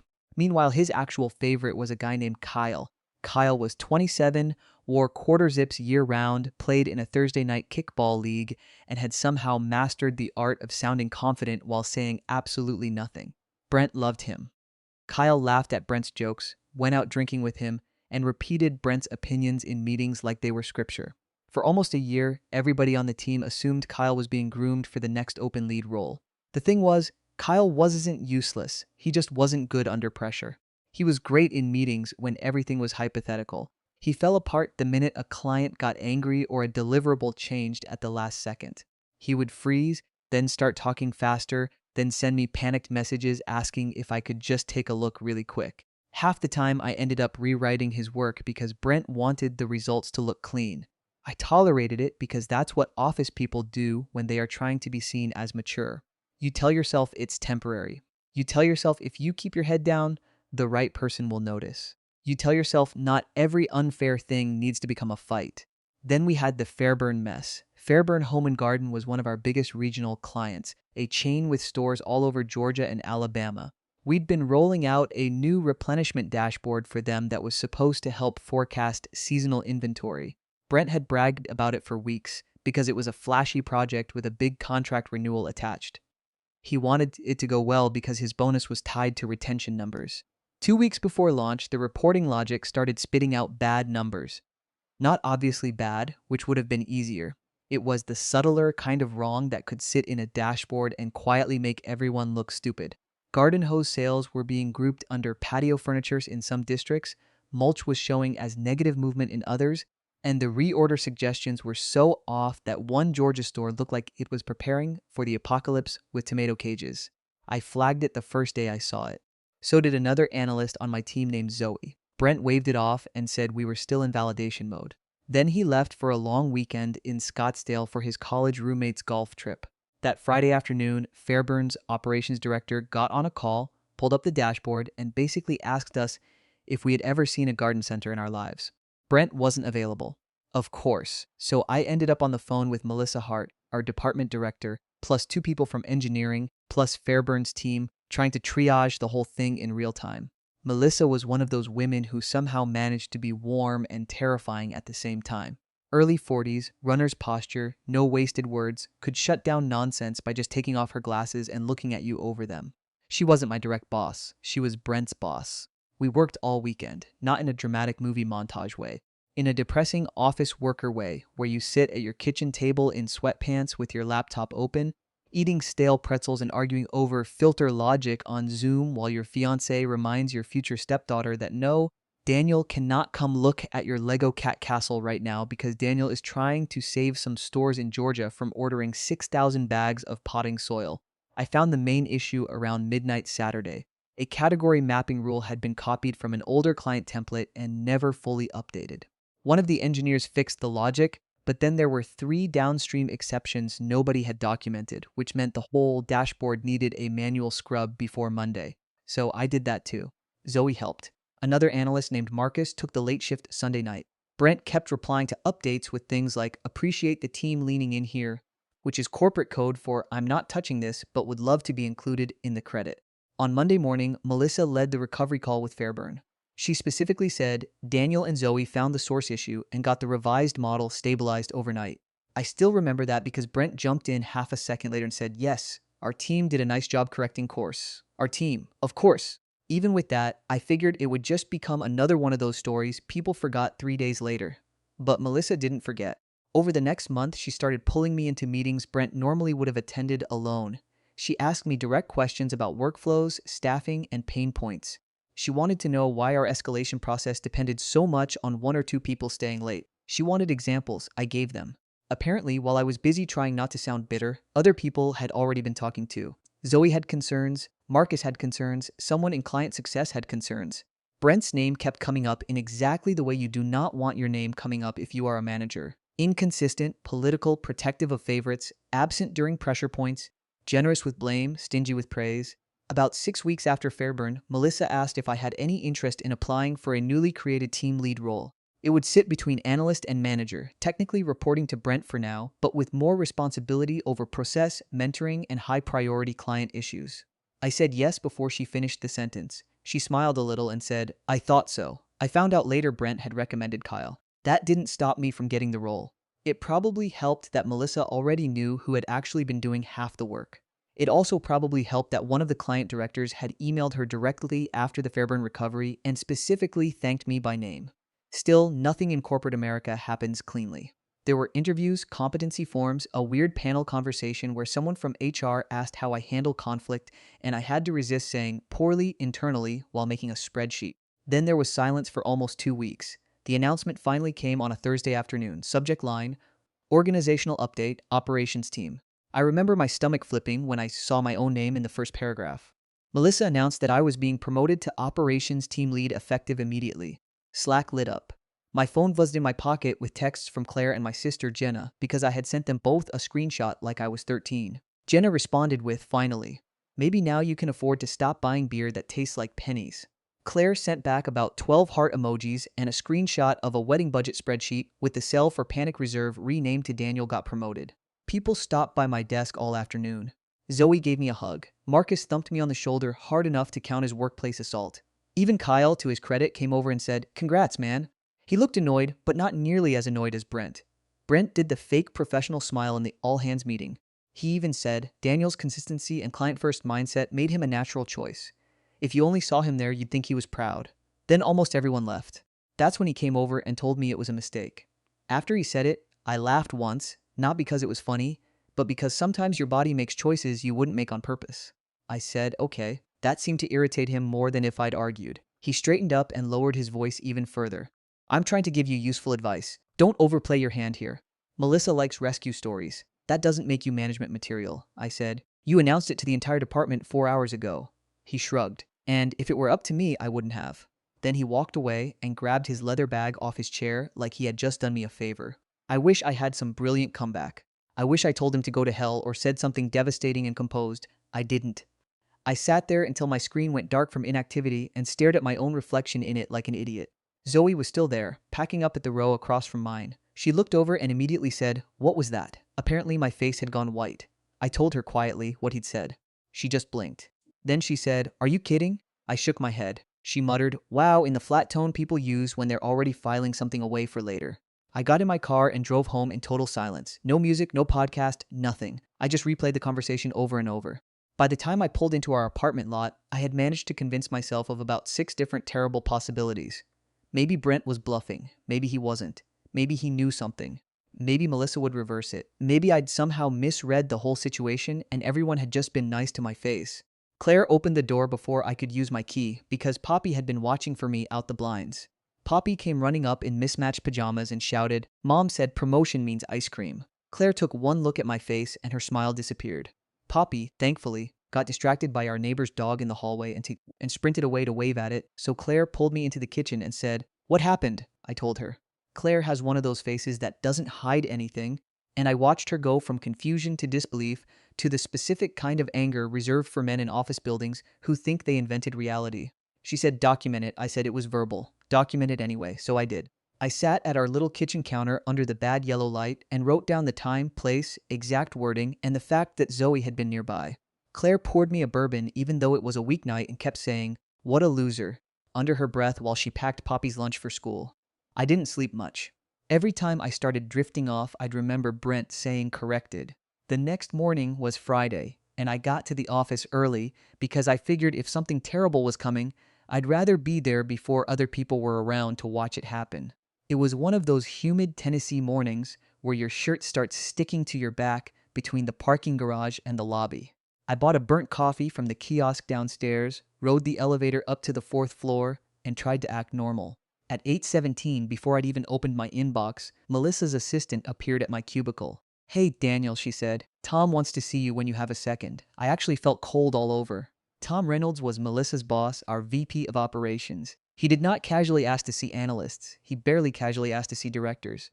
Tom was tall, silver-haired, ex-military posture, had the kind of voice that made normal sentences sound like policy. If Tom wanted to see me at 8:17 the morning after my manager told me my promotion was a mistake, my first assumption was not that this would be fun. I asked, "Now?" She gave me a sympathetic little smile that somehow made it worse and said, "Yeah, whenever you're ready." Whenever you're ready is such a ridiculous phrase in situations like that. I was not ready. I was absolutely not ready. I set my coffee down, smoothed my shirt like that mattered, and walked down the hall to the executive offices, feeling like I was marching to a dentist appointment where they also fired you. Tom's assistant waved me in. Tom was standing by the window when I entered. Melissa was there too. So was an HR business partner named Aaron, which is basically the office equivalent of seeing your doctor walk in with another doctor and suddenly wishing you had not come. Tom gestured to the chair across from the conference table and said, "Daniel, thanks for coming in. Close the door." I sat down. For about 3 seconds, nobody said anything. Then Tom looked at me and said, "I'm going to ask you a direct question, and I need a direct answer." Did Brent Cole speak to you inappropriately after yesterday's promotion announcement? I'm pretty sure my entire body stopped bracing at once. I said yes. Melissa's face didn't change, but I could tell by the way she folded her hands that she was already annoyed on a level Brent probably could not imagine. Tom said, "Tell me exactly what he said." So I did, word for word. The sentence about it being a mistake, the sentence about Melissa liking rescue stories, the part about it probably getting corrected. I also mentioned that Zoe had been nearby right after. Aaron wrote everything down. When I finished, Tom nodded once and said, "That aligns with what we've already heard." I said, "He told you?" Melissa gave a humorless little laugh, not intentionally. Apparently, around midnight, Brent had sent Tom and Melissa an email objecting to my promotion. Not just objecting, complaining, in writing. He said the decision had been emotionally influenced, that I lacked executive presence, and that elevating me would create confusion around actual leadership hierarchy. He also said, unbelievably, that he had concerns I might misinterpret normal management feedback as hostility. He sent that email after already telling me to my face it was a mistake. What made it even worse for him was that he had copied Aaron from HR, presumably because he thought doing so made it look official. It mostly made it look documented. Then, at 7:05 that morning, Zoe had gone to Melissa directly and reported the conversation she'd overheard enough of to know something was wrong. She told Melissa she didn't catch every word but heard Brent say mistake and saw me look like I'd been slapped. Tom leaned back in his chair and said, "This meeting is not about reconsidering your promotion. That decision stands. This meeting is about whether Brent engaged in retaliatory or inappropriate conduct after a finalized personnel decision." I cannot describe the relief of hearing that. It was like somebody had been standing on my chest all night and finally moved. But then Tom kept going. He asked whether Brent had ever discouraged me from applying for roles, denied me access to development opportunities, or assigned me lead-level work without corresponding recognition. Melissa asked if Brent had ever taken credit for my work in client settings. Aaron asked if I had any written records of responsibilities beyond my title. At that point, I realized this meeting was not just about one nasty comment. This was bigger. I told them the truth. That Brent had repeatedly put me in charge of onboarding and escalations while calling it good exposure. That he had once told me it would be premature for me to apply for a senior role, then 2 weeks later encouraged Kyle to do exactly that. That he routinely used my slide decks and client prep notes in meetings I wasn't invited to. That after the Fairburn recovery, he sent a recap email to leadership summarizing his team's successful intervention without naming me or Zoe once. Melissa looked at me and said, "Do you have any of those emails?" I said yes, because Claire had told me to save everything months ago, mostly out of general suspicion. Not because she knew this exact thing would happen, but because she has worked in dental offices long enough to understand that adults in professional clothing are still just middle schoolers with payroll access. I forwarded what I had right there in the meeting. Some of it was subtle. Brent rephrasing my recommendations as if they came from him. Brent assigning me to informally guide new analysts while telling HR I had limited mentorship exposure. Brent praising Kyle for presentations I built. Brent asking me to update a staffing tracker with his talking points before his one-on-one with Melissa, then later referring to it as my resourcing model. Some of it was less subtle. There was one Teams message where Brent told me, "I need you to keep driving the onboarding stuff, but let's not confuse the optics by labeling you lead on paper yet." Another where he said, "Kyle has the polish for external visibility, but you're better behind the scenes where the actual work happens." At the time, I had screenshotted that because it annoyed me. In retrospect, it read like an accidental confession. Tom read in silence for a while. Then he looked at Melissa and Aaron and said, "Okay," not loudly, not dramatically, just okay. But in a tone that said several things had now become administrative. He turned back to me and said, "For now, you will report directly to Melissa. Do not discuss this meeting with Brent. If he approaches you about your promotion, his email, or this process, you end the conversation and document it. Understood?" I said yes. Then Aaron said, "And Daniel, to be clear, you have not done anything wrong here. You know how sometimes a simple sentence hits harder than the emotional speech would? That did it." I had spent 12 hours half convinced I was being naive, oversensitive, or stupid. Hearing someone say that plainly almost made me emotional, which would have been deeply embarrassing in front of a VP, so I just nodded and swallowed like an idiot. When I left Tom's office, the floor looked exactly the same as it had 20 minutes earlier. Same cheap carpet, same glass walls with fake motivational words on them, same half-dead plant by the copier. But I felt like I'd walked back into it from another dimension. Brent wasn't there. His office door was open, lights off, chair empty. By 10:30, rumors had started. Not because leadership announced anything, but because offices are ecosystems built entirely on people noticing parking patterns and whether someone's lunch is still in the fridge. Brent's car had been in the garage early and then disappeared. Melissa moved his 9:30 client call to herself. Aaron from HR spent 20 minutes with IT. Somebody from facilities took an access card reader tool down the executive hall. If you have ever worked in a corporate office, you know exactly how visible, confidential things become. At 11:15, I got a message from Melissa asking me to join her in Conference B for a client prep review. When I walked in, Kyle was already there. So was Marcus. Melissa ran the meeting normally, but the vibe was weird enough that everyone sat a little straighter than usual. About halfway through, Kyle started fumbling a reporting note and instinctively looked toward Brent's empty chair like he expected rescue. Then he looked at me instead. I answered the question. Afterward, as people filed out, Kyle hung back and said quietly, "Hey, are you okay?"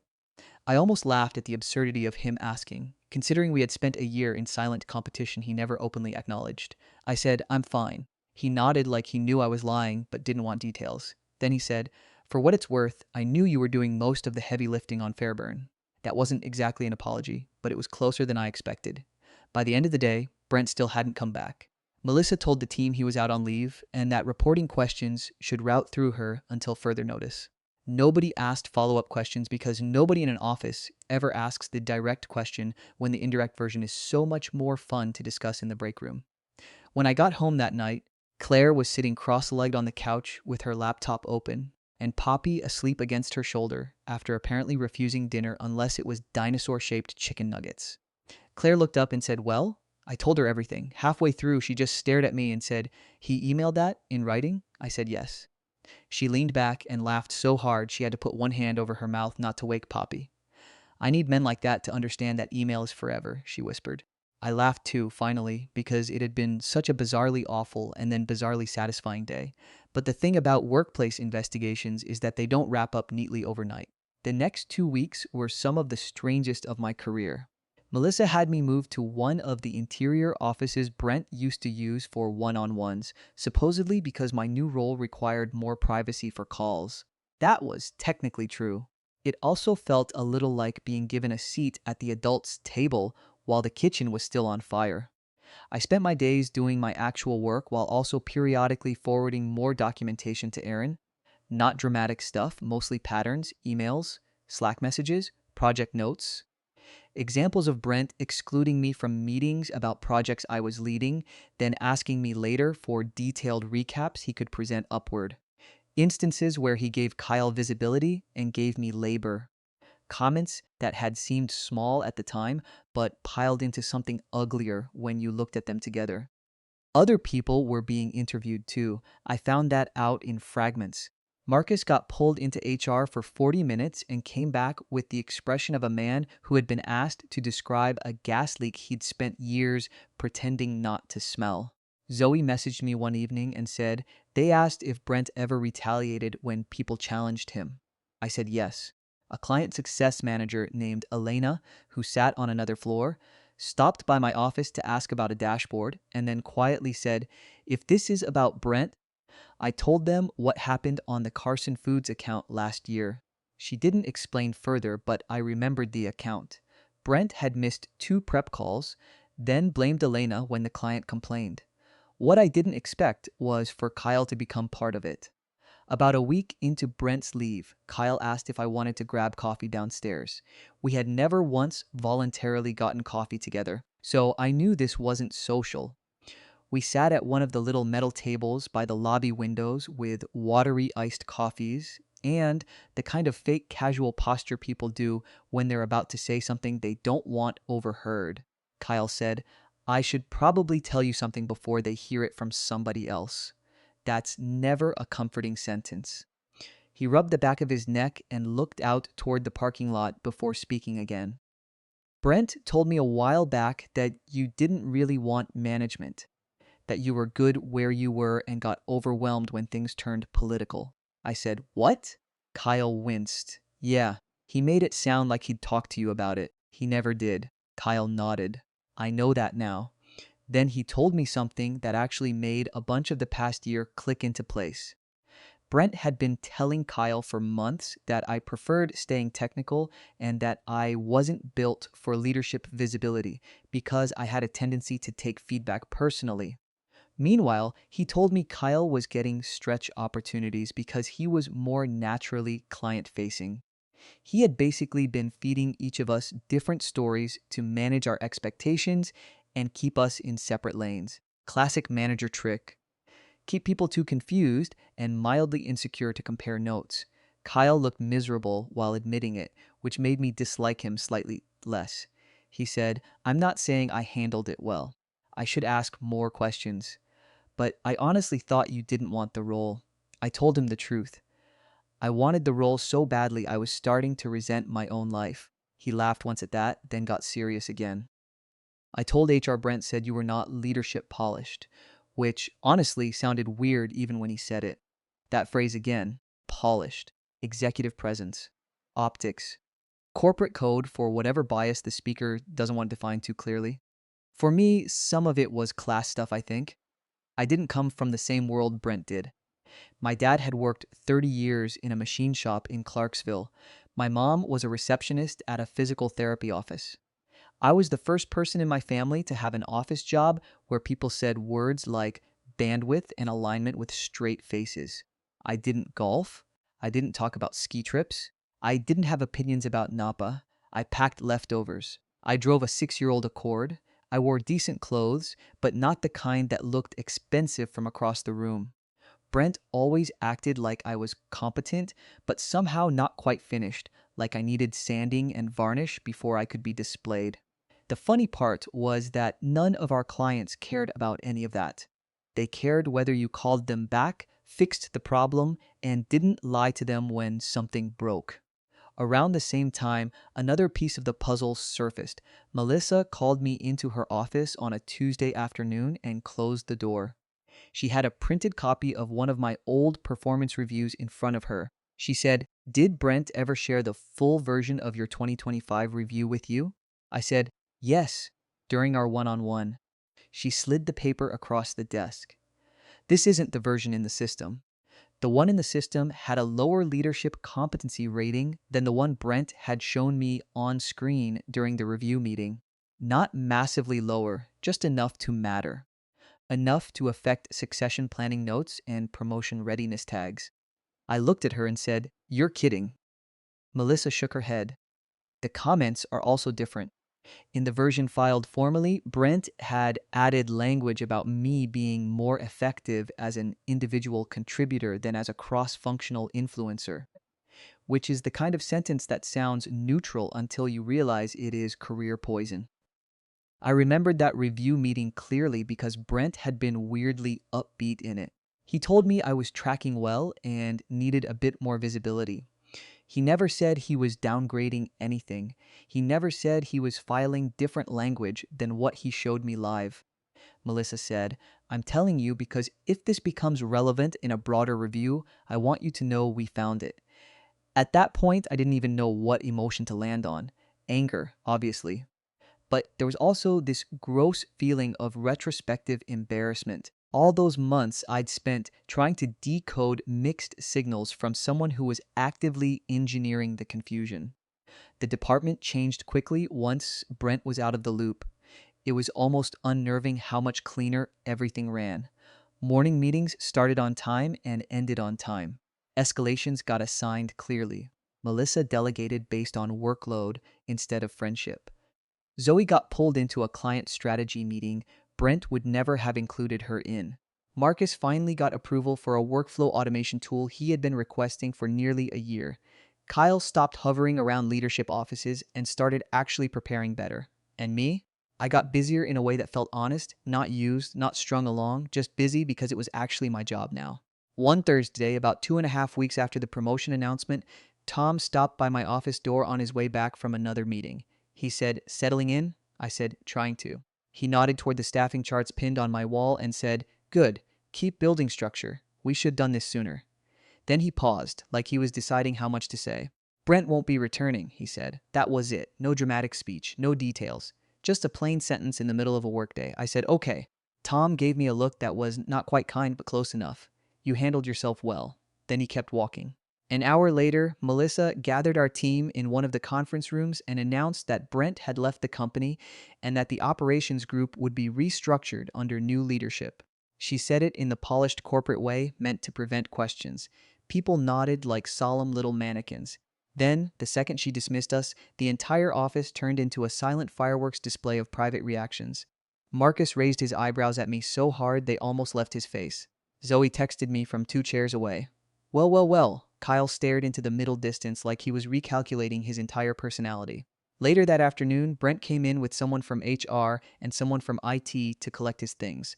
I only saw him for about 10 seconds through the glass wall of my office. He looked smaller somehow. Not physically, exactly.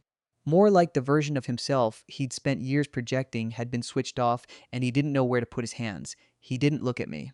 He carried out a framed photo, a duffel bag, a little desk plant, and one of those giant insulated tumblers with his initials on it. Then he was gone. Nobody clapped. Nobody said anything dramatic. This wasn't a movie. People just watched from their screens and then pretended not to have been watching at all. That night, Claire and I celebrated with takeout from a place in Germantown we usually reserved for something good happen nights. Poppy insisted on toasting me with apple juice and asked if being promoted meant I was the office king now. Claire said, "No, babe, it means Daniel gets to answer even more emails." Poppy thought about that seriously and said, "That sounds bad. Honestly, fair." The weirdest part came after everything calmed down. You'd think once Brent was gone, I'd feel triumphant. Mostly, I felt tired. There's this thing nobody tells you about getting what you wanted, after someone spent a long time telling you, directly or indirectly, that you didn't deserve it. Even when you win, part of your brain is still listening for the old voice. I'd be in a meeting leading a discussion, and there'd be a split second where I'd hear, "This was a mistake." I'd send out a process change and then reread it 3 times, looking for proof I was overreaching. It took a while to realize that wasn't humility, it was residue. Melissa, to her credit, noticed without making it weird. A few weeks into the new structure, she asked me to stay after our one-on-one. I expected another staffing conversation. Instead, she said, "You know you're allowed to occupy the role you were given, right?" I must have looked confused because she smiled a little. You keep phrasing decisions as suggestions. If you want input, ask for input. If you've made the decision, say that. The team can handle clarity. It was one of the few pieces of management advice I've ever gotten that actually stayed with me. So I started acting like the job was mine. I stopped apologizing before asking for deadlines. I started pushing back when client success tried to bypass process and dump last-minute fire drills on analysts.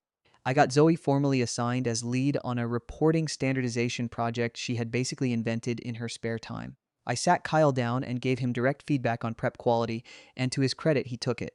I redesigned onboarding so new hires weren't learning half our systems by overhearing frustrated conversations. And once people realized I wasn't just Brent with better manners, the team relaxed. The funniest moment came at our holiday party that December. The company rented out the upstairs room at a restaurant downtown, and everybody wore that uncomfortable middle ground between office clothes and evening clothes. Claire came with me in a dark green dress and spent the first 20 minutes politely pretending not to eavesdrop while definitely eavesdropping. At one point, Tom came over, shook my hand, and asked Claire how she was enjoying the evening. Then he said, in front of both of us, "Daniel's done a strong job stabilizing that group."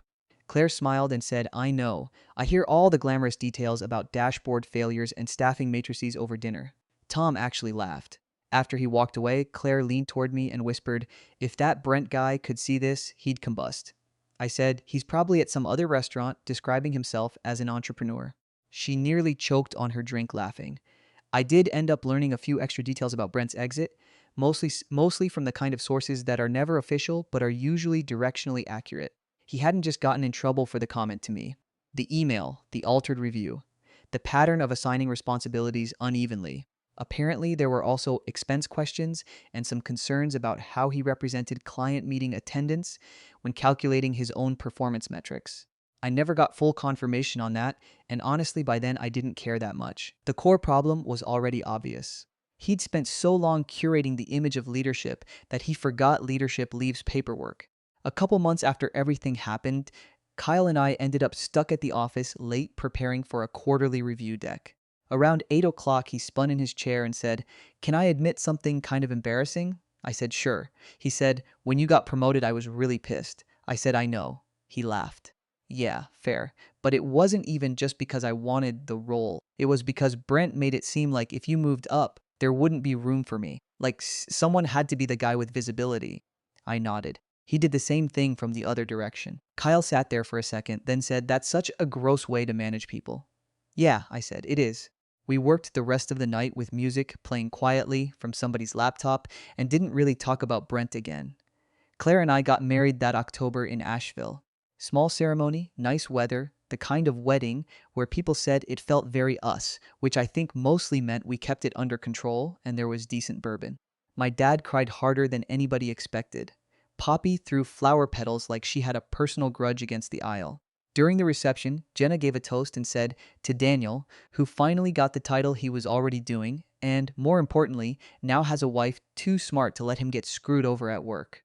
That got a bigger laugh than the sentimental parts. Sometimes people ask if I ever heard from Brent again. I did, once. About 8 months after he left, I got a LinkedIn notification saying he had viewed my profile. His headline had changed to something vague and self-important, like Operational Excellence Consultant, Leadership Strategist, Growth-Focused Executive. No company listed.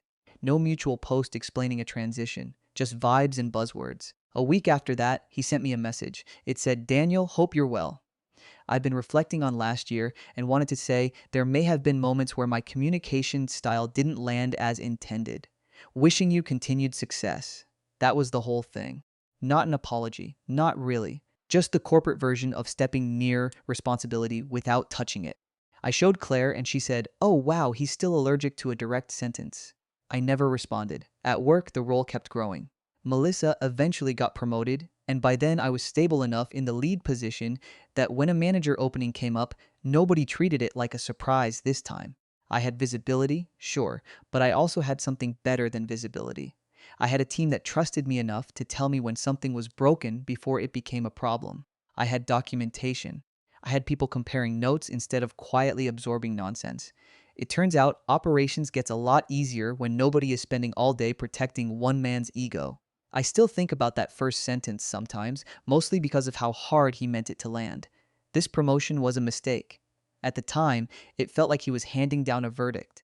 Like he was the one person in the building who knew the truth and everyone else had been fooled. What actually happened was simpler. He said the quiet part out loud at exactly the wrong moment to exactly the wrong person, in exactly the kind of environment where people were already starting to notice. Then he doubled down in writing. Then his boss asked to see me. If he had just kept his mouth shut, he probably would have lasted longer.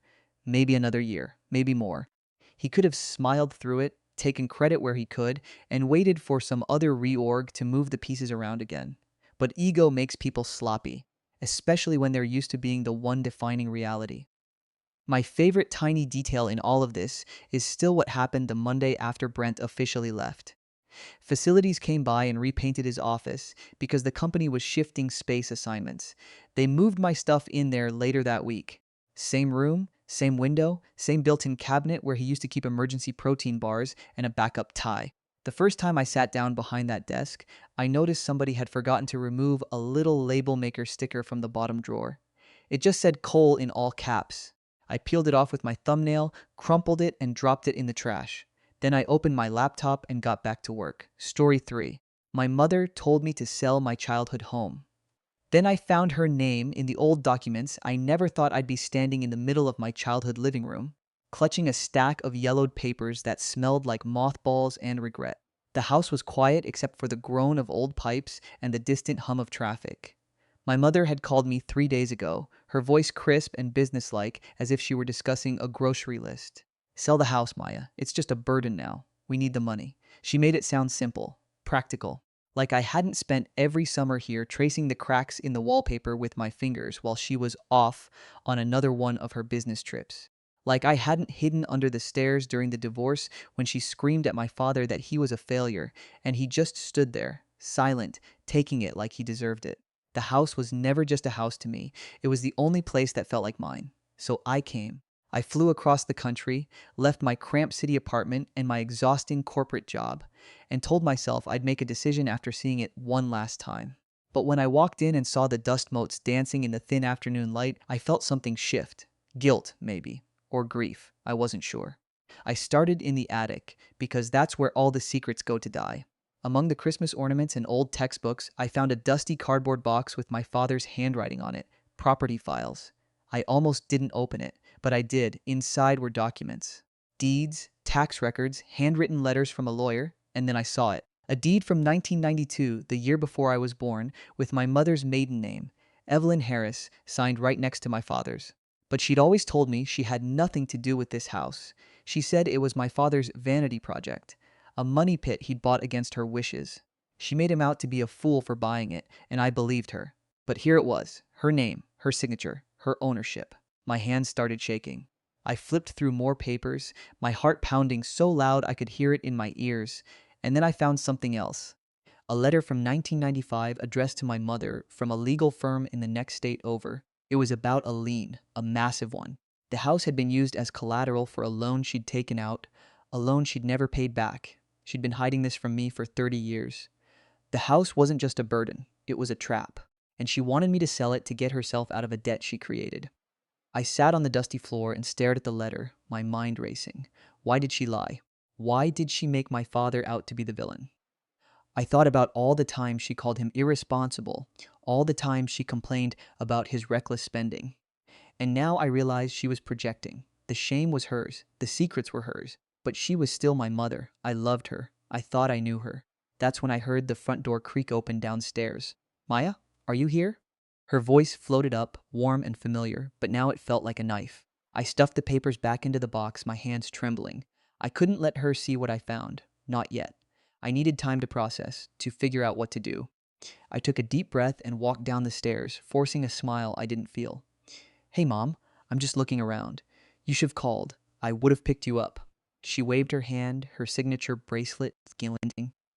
I took an Uber. Thought I'd surprise you. She looked around the room with the same dismissive gaze she always did, like the house was beneath her. So? Are we putting it on the market or what? I wanted to scream. I wanted to throw her lies in her face. But instead, I just said, I think we need to talk.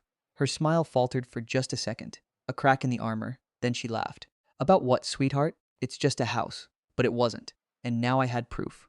Update 1. I didn't confront her that night. I couldn't. Instead, I made us tea, sat on the worn-out couch where I used to watch cartoons, and listened to her talk about the opportunities selling the house would bring. She painted a picture of a fresh start, maybe a condo by the beach, maybe traveling. She even mentioned helping me with my student loans, which she'd never offered before. It felt like a bribe. Or a trap. Either way, I smiled and nodded, waiting for her to leave. She stayed at a hotel downtown, claiming she didn't want to deal with the dust. As soon as she was gone, I went back to the attic and started digging deeper. That cardboard box was just the beginning. Hidden behind old suitcases and a broken lamp, I found a metal lockbox. It wasn't locked. Inside were more documents, bank statements, and a folder labeled adoption. My stomach dropped. My hands were so sweaty I nearly dropped it. I'm adopted. I've known that since I was 12 when my parents sat me down and told me with awkward, stilted words. I never thought much about it. My biological parents were young, struggling, and they chose a better life for me. That's what they said. But this folder was different. It contained a sealed envelope with my original birth certificate, a letter from a social worker, and a ledger. A handwritten ledger with dates and amounts spanning the first 3 years of my life. Payments, monthly payments, made by my mother to someone named G. Reeves. I didn't recognize the name, but the amounts were significant, and they stopped abruptly in 1997, the year my father left. The year everything changed. I sat on the floor for what felt like hours, trying to make sense of it. Was this about me? Did she pay someone to keep me? Or was it something darker? I remembered the way my mother always dismissed my questions about my birth parents. They were just kids, Maya. They couldn't handle it. We were their salvation. She said it with such finality, like she was doing me a favor by shutting down the conversation. But now I wondered if she was hiding more than just my origins. I wondered if she was hiding the truth from herself. The next morning, I called my father. We don't talk much. He remarried, moved to Arizona, and lives a quiet life selling RV parts. He sounded surprised to hear my voice. I told him about the deed and the lien. He was silent for a long moment, and then he sighed. A heavy, tired sound. Maya, your mother has always been good at rewriting history. That house? She bought it with her parents' inheritance and put it in my name to hide it from creditors. She used it to secure a loan for a business that failed before you were born. I never wanted it. She made me the face of her mistakes. Why didn't you tell me? My voice cracked. Because I was trying to protect you from her, just like I did when I left. I thought if I took the blame, she'd leave you alone. Another pause.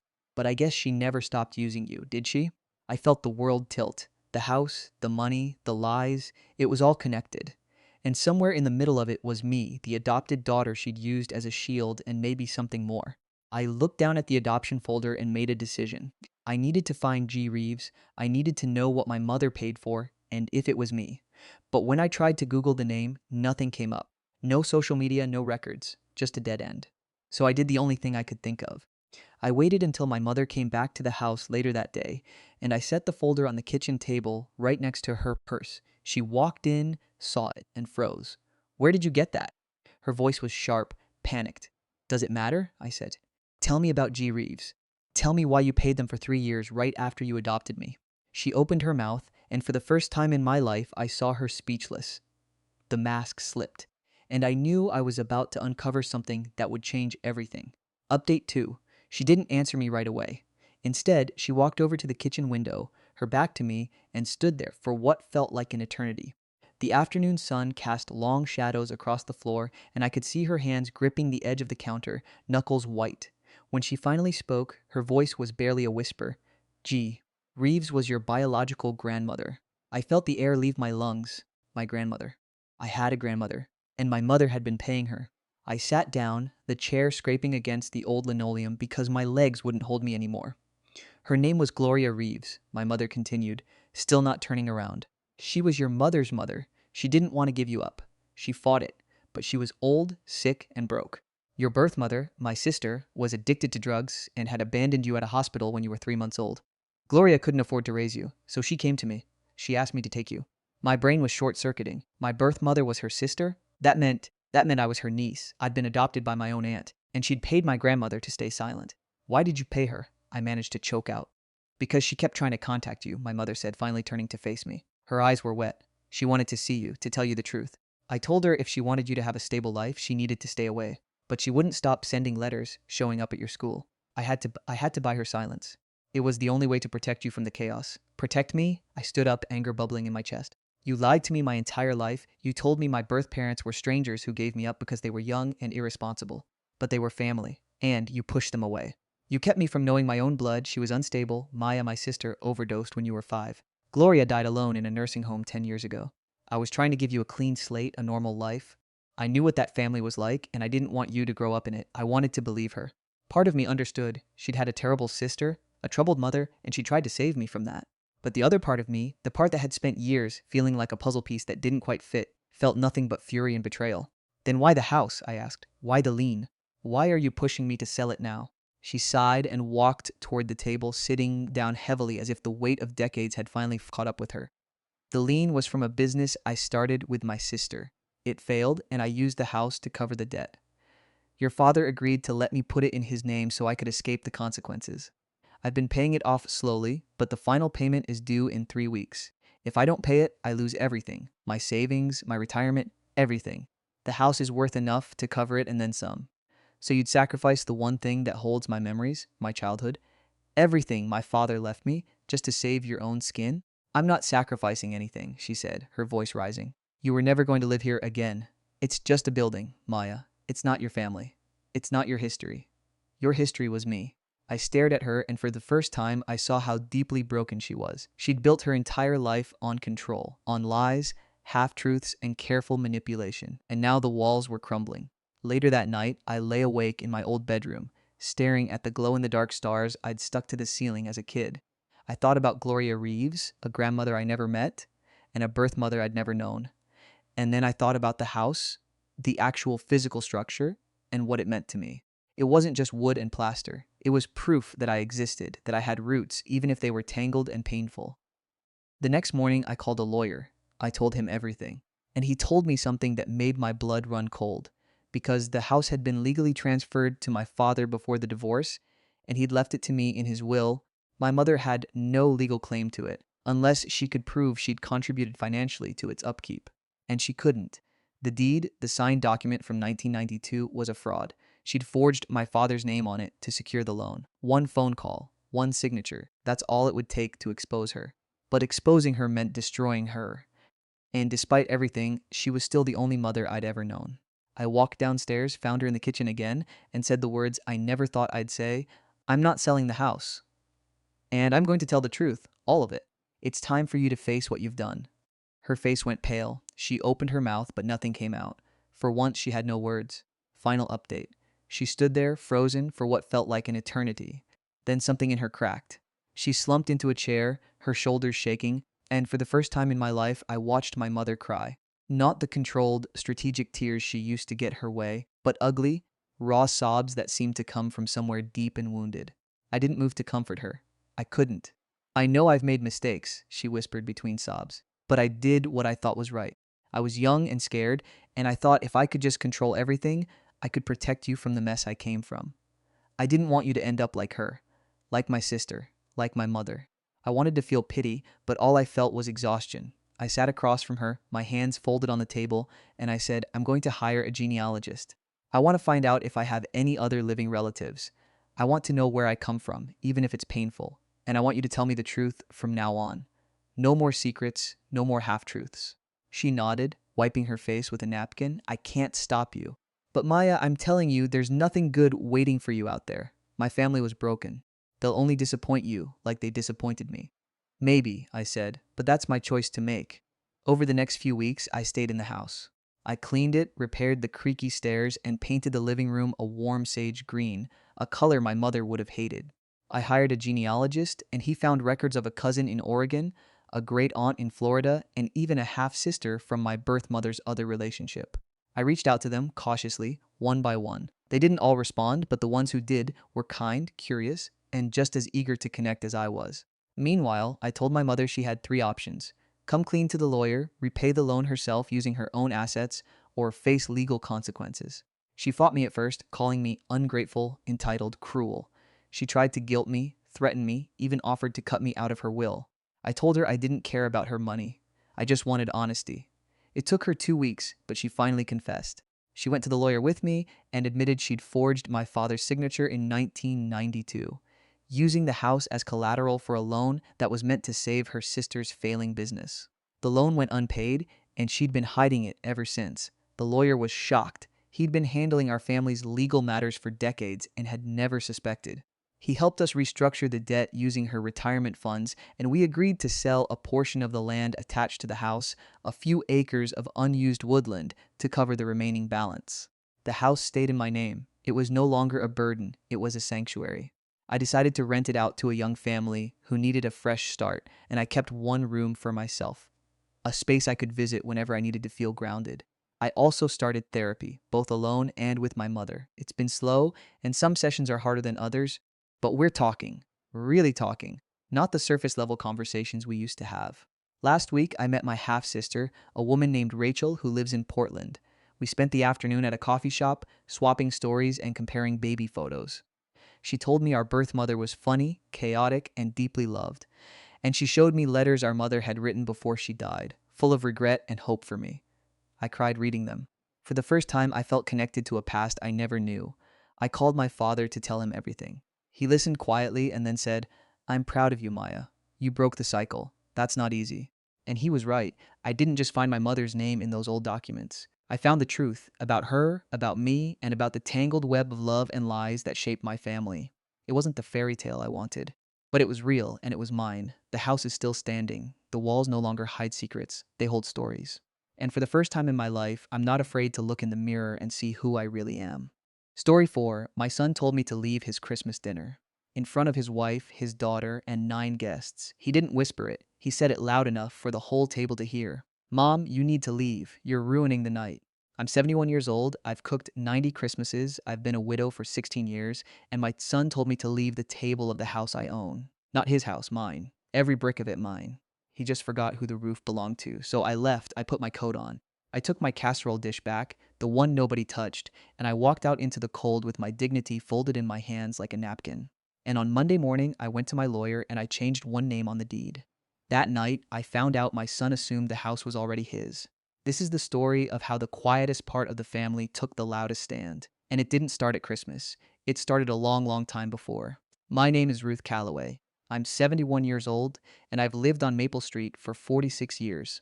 My husband Jack and I bought this house when we were 25 and didn't have two nickels to rub together. We raised two kids here, Amy and Derek. We painted this porch. We replaced this roof twice. We planted the maple tree out front that's taller than the house now. And when Jack died of a heart attack 16 years ago, they told me to sell the house because a widow alone in a big family home, that's what people say, you know? They say it gently, but they say it. I didn't sell. I'm glad I didn't sell because that house paid me back 100 times over. It kept me warm, it kept me busy. And when Derek got married, it gave me a way to show him I loved him. That's the part I need you to understand before I get to Christmas. I loved that boy more than anything on this earth.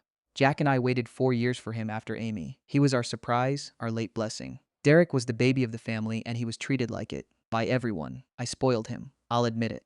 When he wanted a car at 17, I signed the loan at 21% interest while Jack was at work, and I don't regret it. When he wanted to marry Vanessa, a girl who never once looked me in the eye when she thanked me, I smiled and paid for the rehearsal dinner. When he lost his job at the warehouse 6 years ago and they couldn't afford rent, I told him something I'd never told anyone else. Move into the house, I said. The top floor has 3 bedrooms.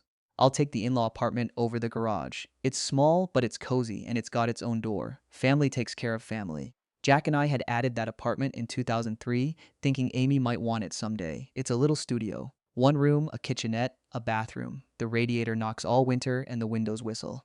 But it's mine, and I gave up my house so my son could have a home. He never once said thank you. Not once in 6 years. Oh, he said thanks when I babysat Lily so they could have date nights. He said thanks when I cooked Sunday dinners and carried them up the stairs in Tupperware. But for the house, for the roof, for the fact that he and his wife and my granddaughter lived rent-free while I peeled carrots for my own supper in a room the size of his closet, not one word, not one. And here's the thing I did that I can't take back, even knowing what I know now. The thing that started all of this. 5 years ago, when Lily was 2, I went to my lawyer, old Mr.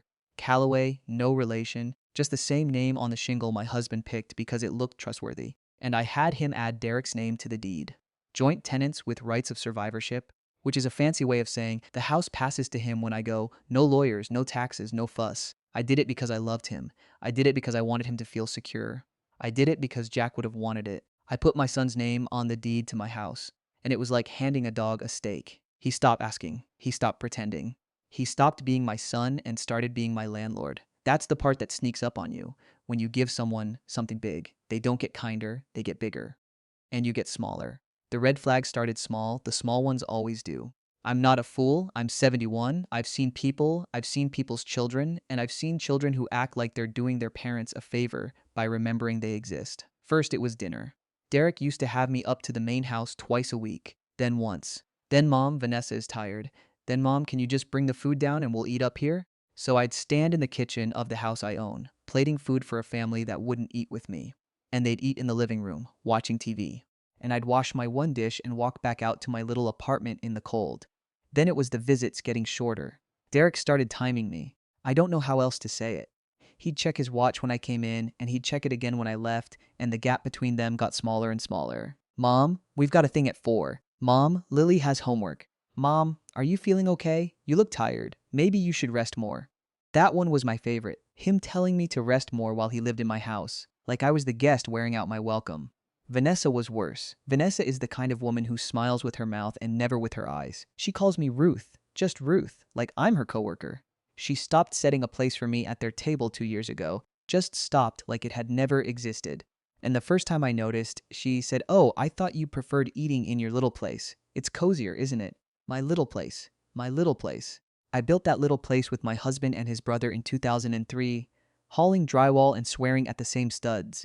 And she called it cozy like it was a doghouse. But the real change was Derek, and I clung to the boy he used to be, even while the man he'd become was walking further away. When Jack died, Derek cried at the funeral. Really cried. He held me at the graveside and said, "I'll never let you be alone, Mom. I have played that moment on a loop in my head for 16 years, because it's the last time I remember him being soft, being mine." And then Lily was born, and Derek became a father, and somewhere in there he decided he was the grown-up and I was the child. It's a weird thing, parenthood. You spend your whole life holding their hands, and then one day they pat your head. The birthday. That's when I first felt the floor tilt. My 70th. Jack's gone, Amy lives 3 states away, and Derek forgot. He forgot my 70th birthday. Not his fault, he said. Vanessa had booked a couple's spa weekend, and they left Thursday night, and my birthday was Friday. When they got back, he brought me a card from the gas station. A gas station card, one with a squirrel on it sleeping on a branch, happy birthday in bubbly letters. And he stood in my little apartment, looking around at the whistling windows like he was doing an inspection, and he said, "Mom, we should talk about the future. The house is getting to be a lot for you." "The house?" I said. "I've been taking care of this house for 40 years, Derek." Right. But stairs, and the winter. Have you thought about, I don't know, something smaller? A nice senior place. There's a good one out by the mall. They have bingo." I looked at my son and I understood in one cold second that he had already moved me out of his head. I was no longer the woman who raised him. I was a to-do item, a something smaller. A problem with a solution, and the solution involved a bingo hall out by the mall. "I grew my whole life in this house, Derek," I said. "I'm not going anywhere." Okay, geez. I'm just trying to help." And he left, and I heard him tell Vanessa on the stairs, "She's going to be so much work when it happens. I'm telling you, we need to get ahead of it." Get ahead of it. He said it about me, his mother. Get ahead of it, like I was a leak in the basement. I should have gone to Mr. Calloway right then. I didn't.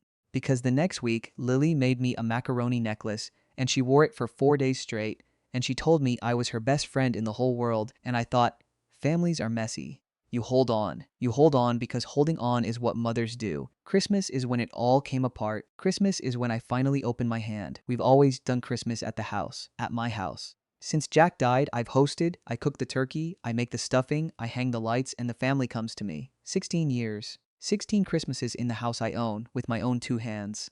But this year, Vanessa announced, she didn't ask, she announced, that Christmas would be at their place. "The main house," she said, smiling with her mouth. "We have more room now that Lily's older. And honestly, Ruth, the stairs at your little place, we're just thinking of you. We'd be hosting in the same building I own." She'd changed the name of my kitchen to their place because I slept behind the garage. Fine. I said fine, because I decided weeks before that this Christmas was going to be special.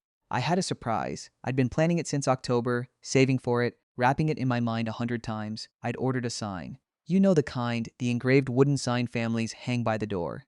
The Calloway House. Est, 1980. Built with love, held together with duct tape. I'd ordered it with an inscription on the back, a real one in small letters, for Derek, with all my love, from Mom. Christmas 2026.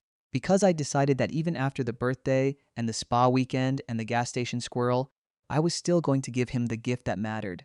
On Christmas morning, after the presents, I was going to hand him the envelope from Mr. Calloway, the one that said the house was already his name. Sole owner, free and clear, as of this Christmas. I was going to give him my house, my whole house, the roof I'd painted, the tree I'd planted, the porch where I watched him learn to ride his bike. I was going to make it officially, fully, forever his. And I was going to move to the little apartment out by the mall with the bingo. I'm telling you this so you understand. I didn't go into that Christmas dinner looking for a fight. I went in with my whole heart in a gift box, the same way the son in that old story came home with a fatted calf. Christmas Eve. I came up the stairs at noon to help. I made the stuffing. I peeled the potatoes, I put out the good china, the set my mother gave me, the one I only bring out for real occasions. I was happy. That's the sad part of this story, and I want you to hold it. I was happy. For one last afternoon, I was happy in my own kitchen. And then Vanessa came in and said, "Oh, actually, we're doing the fancy table for our friends. Can you use the everyday plates for the family table?" "The family table," I said. "What's the family table?" "They're putting you with the kids," Vanessa said, like it was the most natural thing in the world. "Lily's cousins are here, and you're so good with them, and honestly, it's easier for us if the adults sit together." You don't mind, do you, Ruth? 9 guests sat down at the big table that night. Our friends, theirs, I should say, they'd mostly become theirs, and Derek at the head like he was the founder of something, and me. Me at the little table in the corner with the kids and the plastic cups and the coloring books. I don't think I have to tell you what that feels like. Being the woman who raised the man at the head of the table and being served last at the children's table in your own dining room. I sat there. I helped Lily with the gravy. I laughed at the kids' jokes. I held on. Because the envelope was in my coat pocket, the one with my whole house in it, and I told myself, one more hour, and I hand it over, and then we're done with all of this. And then dessert came. We were halfway through the pie when Derek raised his glass. To thank Vanessa, he said, for making Christmas perfect in our beautiful home. Our home. He said our beautiful home at a table full of guests, in the house I bought before he was born, and nobody blinked. Not one. Amy wasn't there. Amy never gets to be there. She lives too far, and I've always forgiven her for it. Everyone else was there. Derek's old boss, Vanessa's parents, Carol, my own sister. Carol, who I have loved my whole life. And nobody blinked. When we sell this place in a few years, Derek was saying, we're getting a place with real land. Maybe up by the lake. Vanessa loves the lake. And he winked at her, and the table laughed, and he said, we'll finally be able to use all this equity for something that's actually ours. Something that's actually ours. The room got very still for me, not for them. For them, it was just another toast. But for me, the room went sideways, and I heard myself say, quietly, like I wasn't even sure I'd said it, equity. Derek turned to me. The whole table turned to me. And there was this pause, this little space where the truth could have landed. I could have said it. I could have told them. I could have said, there is no equity for a house you don't own, son. That mortgage was paid off in 1992 by your father and me, and my name is on every brick, and I have your gift in my pocket, and you just told the room you're planning to sell me out of a house I gave you to live in. I could have. I didn't. Equity, I said again, smaller. I just wondered where you got that idea, that's all. And Vanessa laughed her mouth law. Ruth, you know how mortgages work, honey. We've been paying the property tax out of our own pockets for years. That's equity. I'm a practical woman. I have been the keeper of this family's books for 50 years. I keep receipts in a shoebox under my bed. The survey, the 1980 title, the mortgage discharge letter from 1992, every property tax receipt since. Every single one. Because I'm old, and old people keep paper, and thank God I did. They have a point, Ruth, Carol said, my sister. 12 years older than me, gray-haired, smug, the one who's always been a little jealous that I got the good house, and she got the apartment over the dry cleaners. You should be grateful they let you stay. Not everyone lives rent-free on their kids' charity. On their kids' charity. My sister said that to me at Christmas. At a table in a house I own, using plates my mother gave me. I looked at Carol, and I opened my mouth, and what came out was the truth because I was too tired to perform anymore. Carol, I own this house. I've owned it since 1980. The property tax they pay, Derek Venmos me for it every September, and I pay it like I've always paid it. They live in my house, rent-free, eating off my china, sitting at my table, and I am their landlord with a sonogram degree. Carol blinked. Vanessa's smile froze. Derek's face went a color I'd never seen on him, a mottled, tired red, like he'd been holding his breath for years. And then Derek stood up. Mom, that's enough. He said it quiet, but the quiet kind that's louder than shouting. You come into our home, our Christmas, and you start this? You have to make everything about you, don't you? Every year. Every single year. You know what? I'm tired of it. I am tired of tiptoeing around your feelings. Your home? I said, and my voice didn't shake.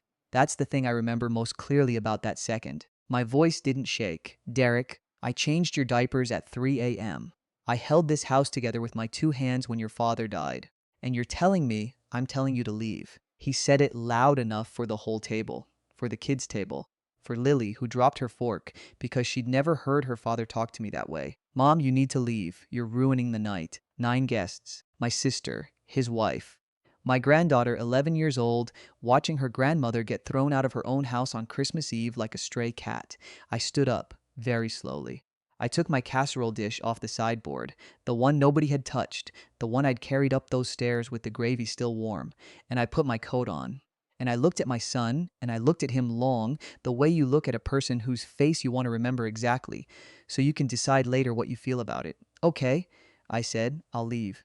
And I walked out the door of my own house into the December cold, carrying my empty dish, and I heard the table start laughing again before I reached the bottom of the porch steps.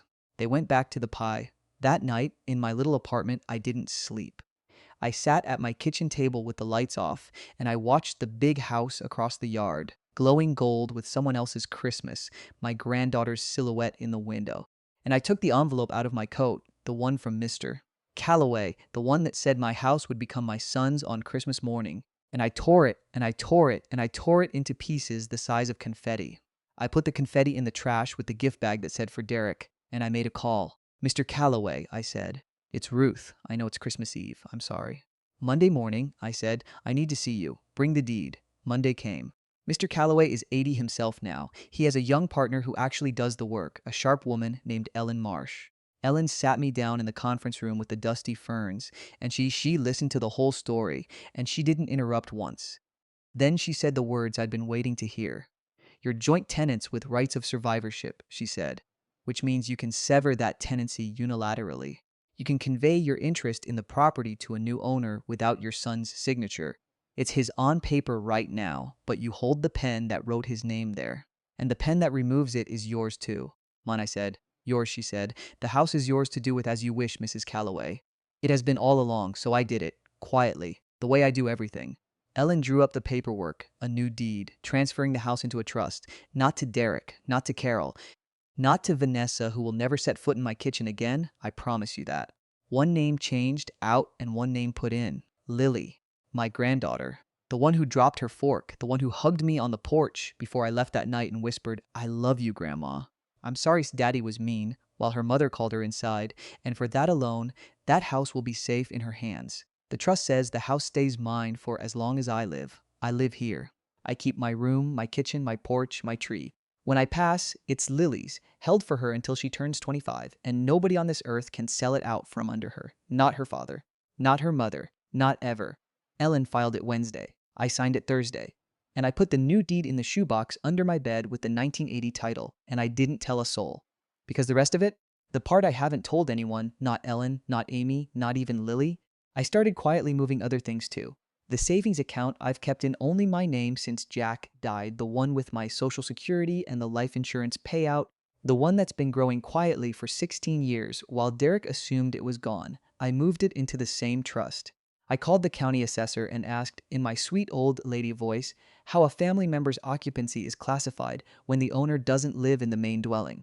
And I started writing, longhand, on my kitchen table, a letter to my sister Carol that begins, "Dear Carol, on kids' charity, you said. Let me tell you what charity costs, not out of spite, out of arithmetic, out of the simple, stubborn math of a woman who has been dismissed and diminished and talked over at her own table, and who still has a pen that works.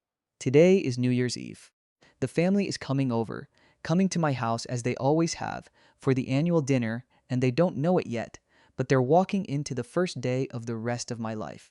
Derek texted me this morning, short, like an order, Mom, we'll come at 4. Try to keep it light this year. Vanessa's mom is coming. Try to keep it light. He has no idea what's coming into the light. When they sit at my table tonight, my son at the head of it, he always sits at the head. He's been sitting at the head of my table for 6 years. I'm going to let him sit there. And then I'm going to stand at my own hearth in my own house with the fire going, and I'm going to hold my granddaughter's hand, and I'm going to ask him, in the same quiet voice I carried out the door on Christmas Eve, Derek, I want you to tell the table one more time, loud and clear, whose house you think this is. They came at 4 o'clock, just like Derek's text said.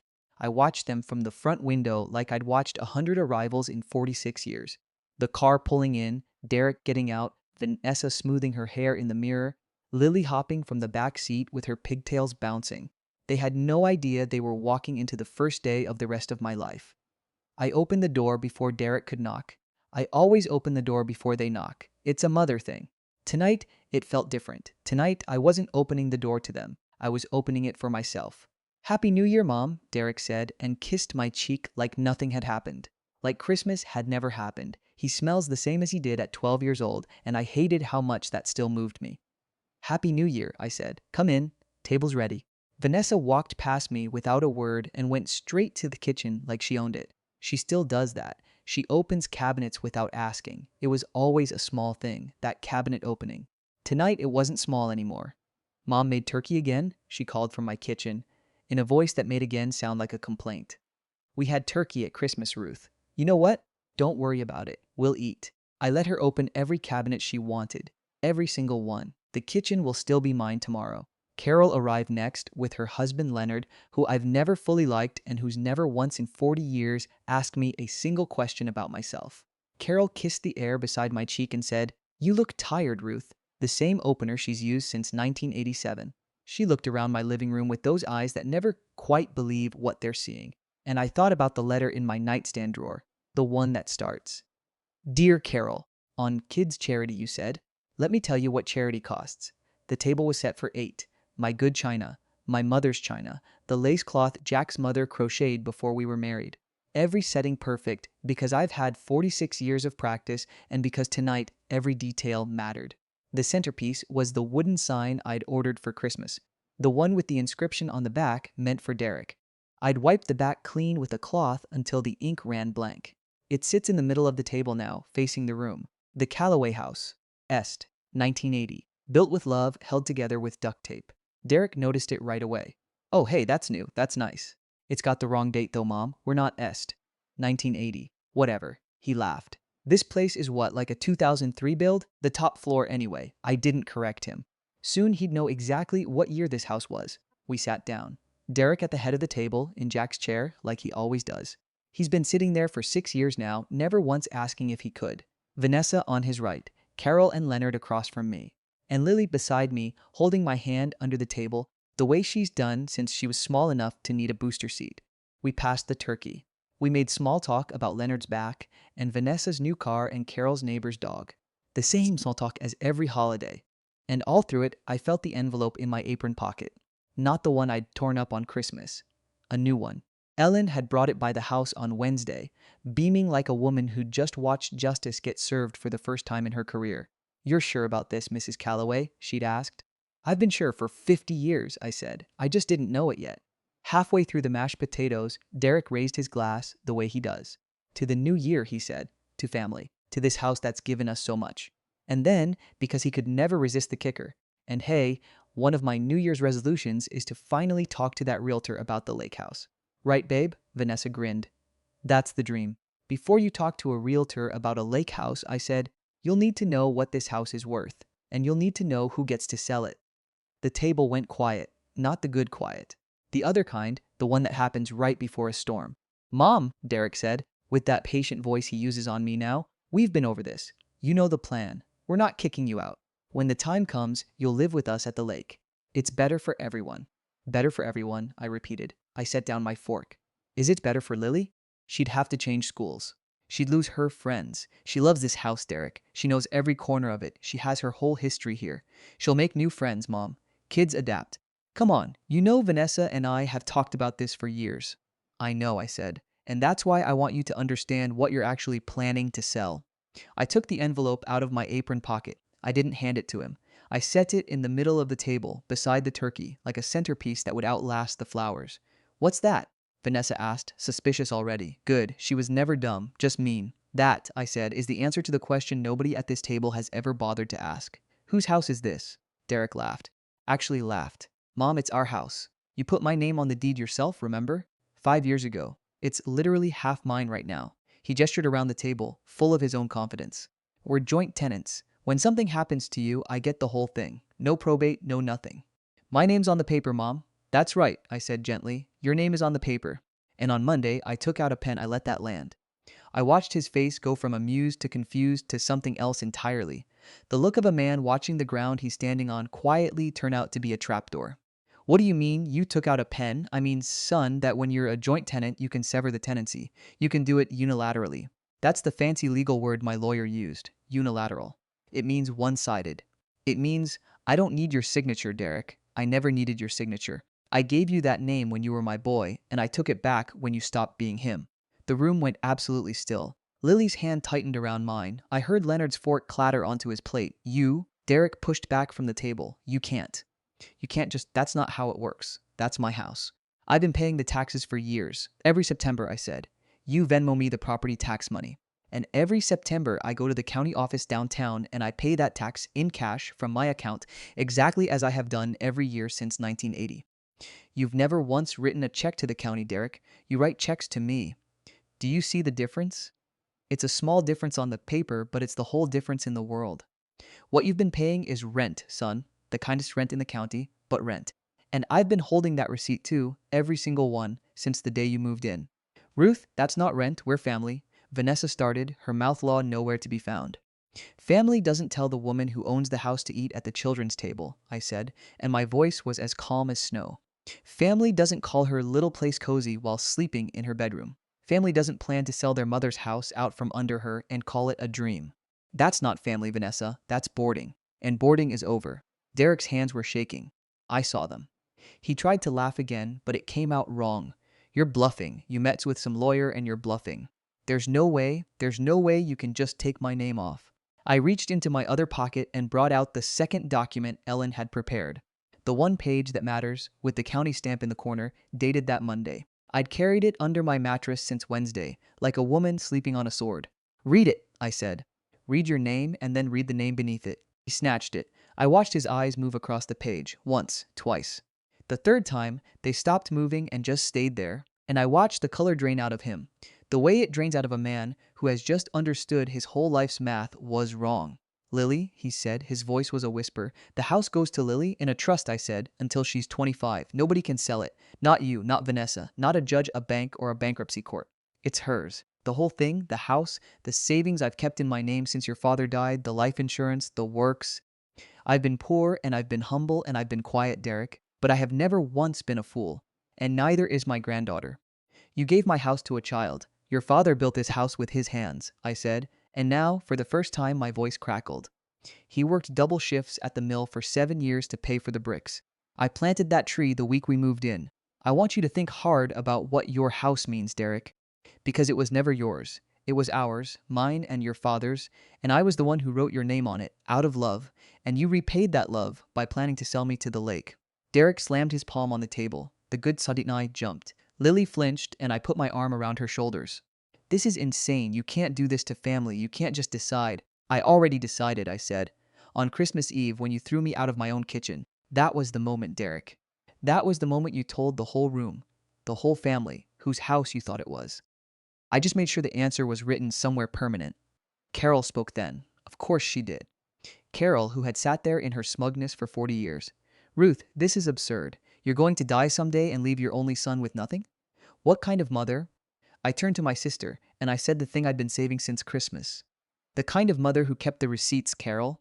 The kind of mother who remembers that when Jack died, you came to this house with a casserole and left with money. $12,000 Carol borrowed for Leonard's business, never repaid 16 years ago. I've carried that note in the same shoebox as the title to this house. I've never once asked for it back, not once. But if you say one more word about what I owe my family, I will hand that note to a lawyer, and I know exactly which lawyer. And Leonard's business has exactly 90 days to find $12,000 plus 16 years of interest. Carol went white, Leonard went whiter, and the table fell so silent that I could hear the old clock in the hallway counting out the seconds of the rest of everyone's lives. That's not the same thing, Carol stammered. You said I lived on my kids' charity, I said. Now we both know who's living on whose. You can stay for dinner, Carol. You can even stay friends with me, if you can manage it. But you're going to sit there and be quiet, and you're going to let me enjoy my turkey. Because it's my table. It has always been my table. Vanessa stood up so fast her chair tipped over. We're leaving. Come on, Lily. We're leaving right now. Sit down, Vanessa, I said, and she sat.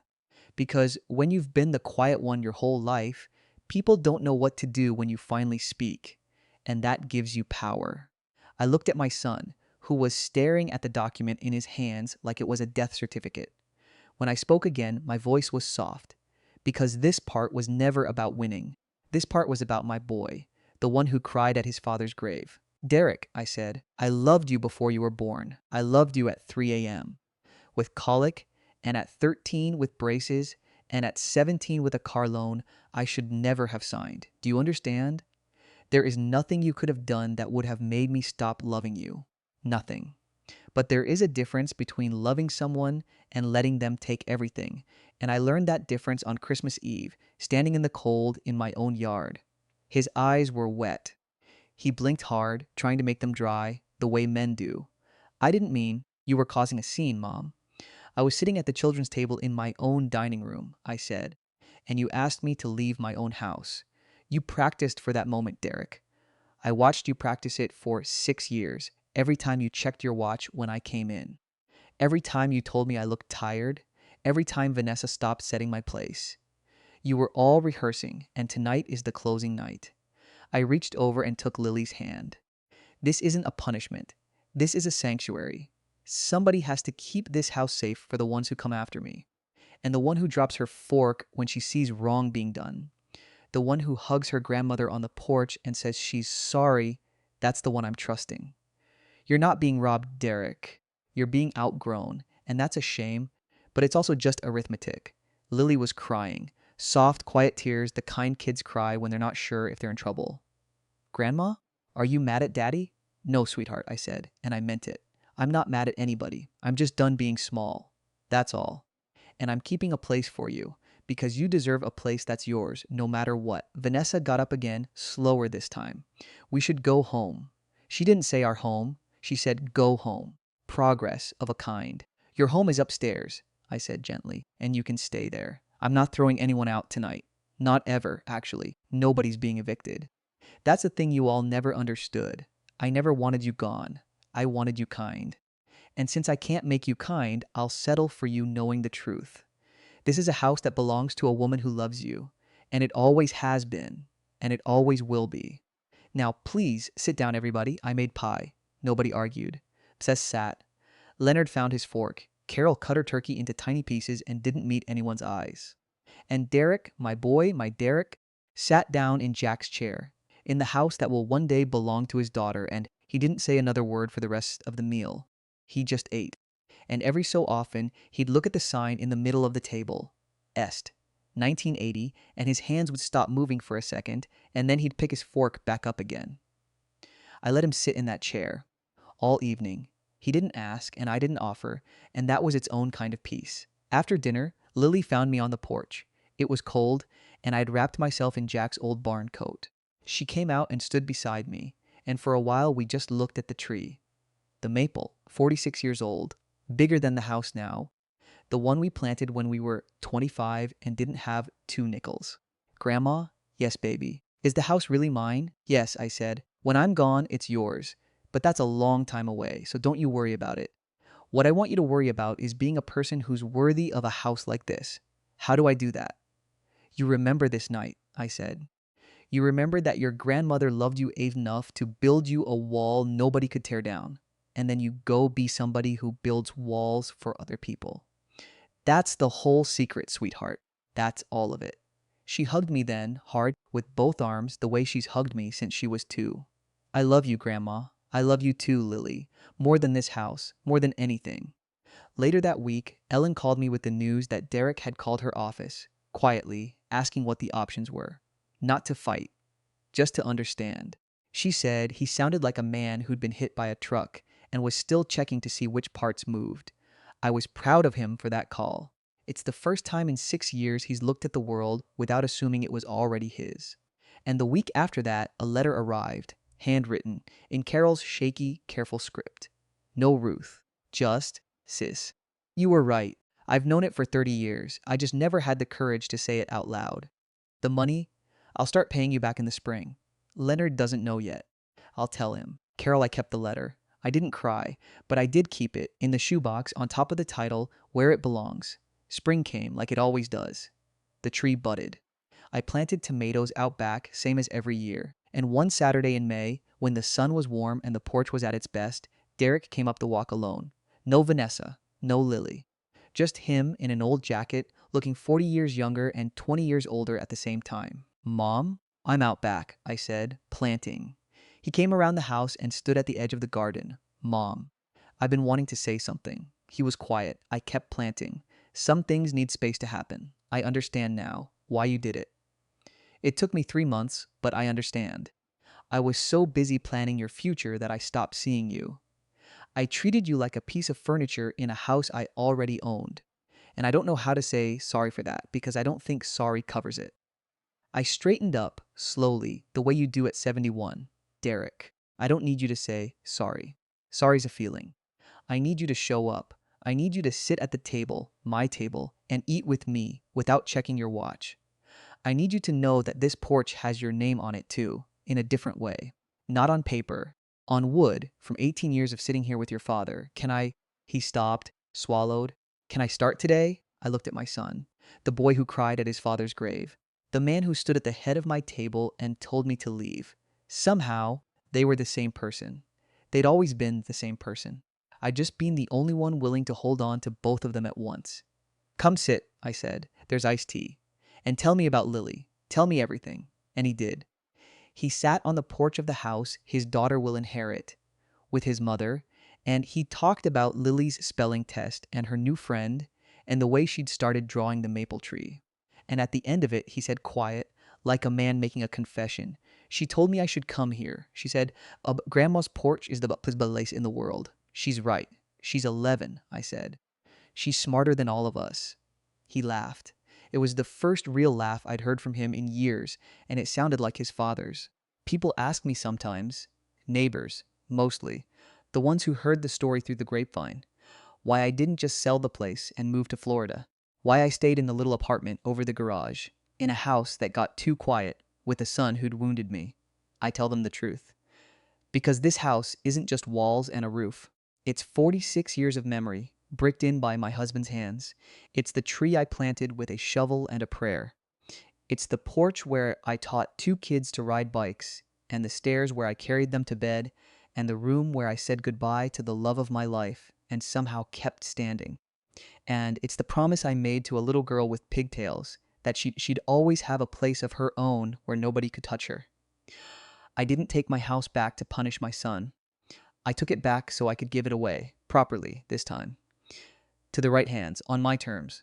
They say you can't go home again. That's true. I don't want to go home again. I'm already home. I've been here all along. The deed is in the shoebox, with the 1980 title and Carol's letter. And one more thing I added this spring. A yellowed photograph of Jack, standing in front of this house, holding a shovel, grinning like a boy who just won the lottery. Est, 1980, built with love, held together with everything I had. Story 5, my dad said, "You'll always have a job here if you want one, but the business isn't yours anymore." He said it standing in the service bay of our shop at almost 9 at night, with the big overhead doors half open and the smell of hot rubber and Freon still hanging in the air.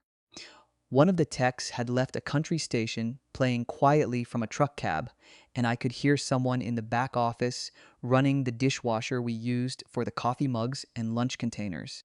It was such a normal Tuesday night at Miller Mechanical that for a second my brain refused to process what he'd actually said. I was 34. My dad, Rick, was 62. The business was our family's heating and air company in the south suburbs of Indianapolis. He started it in the 80s with one used van, a garage he rented from a guy at church, and a landline my mom answered between diaper changes. By the time I was old enough to remember anything, the company was basically another sibling in our house. Dinner conversations were dispatch problems, callbacks, bad installs, cash flow, vendor price hikes, and who had the stomach flu but still went out on emergency no-heat calls because if we didn't, people would freeze. I grew up believing two things with complete certainty. The first was that the business mattered more than anything. The second was that one day it would be mine. That wasn't me assuming. My dad said it all the time. He said it when I was 13 and sweeping metal shavings off the warehouse floor for $20 on Saturdays. He said it when I was 16 and riding with senior techs during summer break. He said it when I was 22 and turned down a job offer from a commercial contractor in Chicago because he sat me down at the kitchen table, looked me right in the face, and told me, "Why go build somebody else's future when this will all be yours one day?" That's the kind of sentence you build a life around if it comes from your father often enough. So when he said the business wasn't mine anymore, I just stared at him like I'd missed the first half of the conversation. I said, "What are you talking about?" He let out this long breath like I was making a hard thing harder. My dad has always had that talent. He can drop a grenade in your lap and somehow act like you're being dramatic about the noise. He crossed his arms and said, "I'm talking about succession. I'm talking about what's best for the company long term. Connor's back, he's engaged, he wants in, and I'm not splitting the family over a shop. Connor is my younger brother. He's 28, good looking in that clean-cut brewery ad kind of way, and has never had a job long enough for the ink on the business cards to feel worth it. He's not a bad person, which almost made the whole thing worse. If he had been a cartoon villain, it would have been easier. But Connor's more like the kind of guy life keeps cushioning on the way down. He's funny, social, knows how to charm women in reception areas and older men in quarter zips, and has spent his adult life trying things for a year and getting praised for his potential when they fizzled out. He sold apartments in Nashville for a while. Then he did brand strategy for a craft spirits startup that folded. Then he and a friend tried to launch some online merch business around golf and lifestyle content, which I never fully understood because every time he explained it, it sounded like a podcast ad read. When that fell apart, he moved back to Indiana with his fiancée, Paige, and suddenly started talking about legacy and family roots like he hadn't spent 8 years posting rooftop bar pictures from other states. I said, You told me my whole life this place was going to be mine. He looked irritated in that immediate way he always did when anyone brought up an old promise like it counted. I told you you'd have a future here. No, I said. You told me this would be mine. He took another breath and shook his head. Don't do that. Do what? Turn this into some courtroom thing. That's another one he likes. When he knows exactly what you mean but doesn't like how direct it sounds, he acts like you're being theatrical. I said, So, what does this actually mean? Spell it out. He looked past me toward the line of trucks parked in the bay, like the trucks were somehow easier to talk to than I was. It means ownership is going to stay in the family in a way that doesn't create resentment, he said. It means Connor is stepping into a larger role. It means we modernize some things. And it means you can still be an important part of the operation if you stop thinking in terms of possession. I actually laughed once, not because it was funny, because the alternative was probably yelling. Possession? I said. I've worked here since I was a kid. I've spent the last 12 years basically running your operations. He finally looked at me again. Exactly. You've had security here. Connor hasn't. That line hit me harder than the rest, like somehow the years I gave the company were proof I needed less from it. I said, So because I stayed, I get less. That's not what I said. It's exactly what you said. He uncrossed his arms and stepped closer, lowering his voice into that warning tone he used when I was younger. And he wanted to remind me who set the temperature in the room. Watch yourself. I still remember the stupid details from that moment. The buzz of the fluorescent light over Bay 3, the coffee stain on the concrete by the drain, the way my own pulse sounded in my ears. I said, What's Connor's title going to be? He hesitated just long enough to answer the question for me. Then he said, Vice President of Growth for now. I just looked at him. Connor had been back in Indiana for 6 weeks. I had been at Miller Mechanical for 12 years full-time, more if you counted the years before that when I was doing warehouse work and weekend installs. Vice President of Growth. I said, And what am I? He said. Operations, which is what you're good at. That was the knife, right there. Not even ownership anymore. Not even the path to it. Just operations. The dependable son. The one who handled the ugly, expensive, stressful part. So the other one could wear clean shirts and talk about expansion. I said, So let me get this straight. Connor gets a vice president title, ownership track, and the future you promised me, and I get to keep doing the work. He rubbed one hand over his mouth. You always make this personal. I am your son. He didn't answer that. I drove home feeling like I had gravel in my chest. My wife, Lauren, was in the kitchen when I got there, standing barefoot at the counter in oversized gray sweats, chopping strawberries for our daughter's lunch. Our daughter, Hallie, was 4 then, and asleep upstairs with a stuffed rabbit tucked under one arm and the sound machine turned up too loud because she liked the rain setting aggressive enough to mimic a hurricane. Lauren looked up when I came in and immediately said, What happened? That's marriage, I guess. Somebody can tell by the way you set your keys down that the whole evening shifted. Lauren is 33, a labor and delivery nurse, with the kind of calm, practical energy that makes other people confess things around her without meaning to. She doesn't waste words. She doesn't panic easily. She also has zero patience for manipulative family dynamics, which made her a terrible match for my relatives and an excellent match for me. I told her everything. She didn't interrupt, except once to say, Vice President of what? In a tone so flat it almost made me laugh. When I finished, she wiped her hands on a dish towel and leaned back against the counter. So, your dad spent years building his company on your back, she said. And now that your brother finally wandered home in loafers, he gets the title and you get told not to think in terms of possession. Pretty much. And your mom? I shook my head. I haven't talked to her. My mom, Denise, is 60.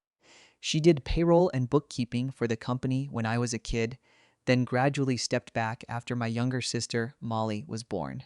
She has always been the family member most committed to the idea of harmony, which sounds good until you realize her version of harmony usually means nobody directly confronting my dad while he does whatever he wants. Lauren folded the towel in half, then in half again. That's how I knew she was furious. What are you going to do? I wish I had some strong answer ready. I didn't. The truth was, even at 34, part of me still reacted to my father like I was 17. Not because I was scared of him physically. He'd never been that kind of man. But he had a way of defining reality in our family.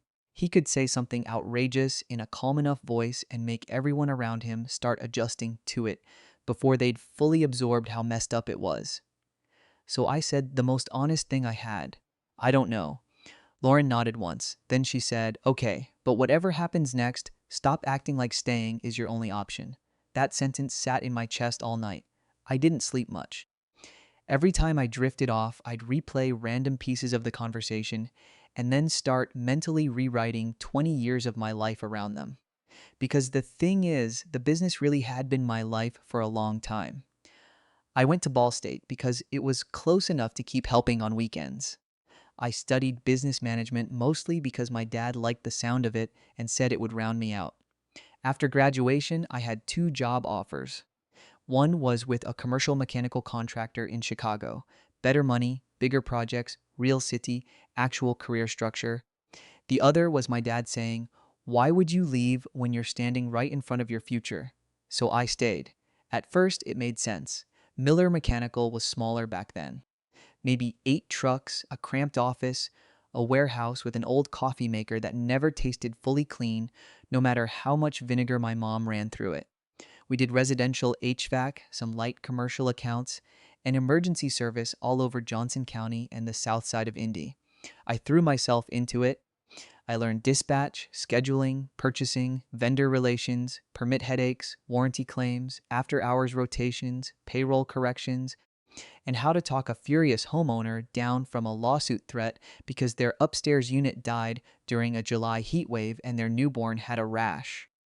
I got licensed. I built the maintenance plan program. I pushed us onto better field software, even though my dad complained for 6 months that a clipboard never crashed. I learned every senior tech's divorce history, every dispatcher's stress trigger, every commercial client who always paid net 60 even when the terms were 30. By the time I hit 30, the company had 23 trucks, a nicer building, 2 dispatchers, a service manager, and a reputation good enough that our fall tune-up slots booked fast. If you asked people in our area about Miller Mechanical, my dad's name still carried weight. But inside the company, everyone knew who kept the daily machine moving. Me. Not alone, obviously. Plenty of people worked hard there. But I was the one my dad called from vacation in Naples when a parts shipment got delayed. I was the one texted when customers got ugly. I was the one who sat with our bank rep when we refinanced equipment because my dad got bored halfway through numbers. I was the one our accountant, Sharon Keller, called when she needed clean answers instead of stories. That's what made the Connor thing so hard to swallow.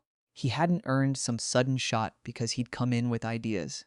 He had come in with a vacuum where a real career should have been, and my dad saw a chance to create balance inside the family by taking from the son he assumed would stay.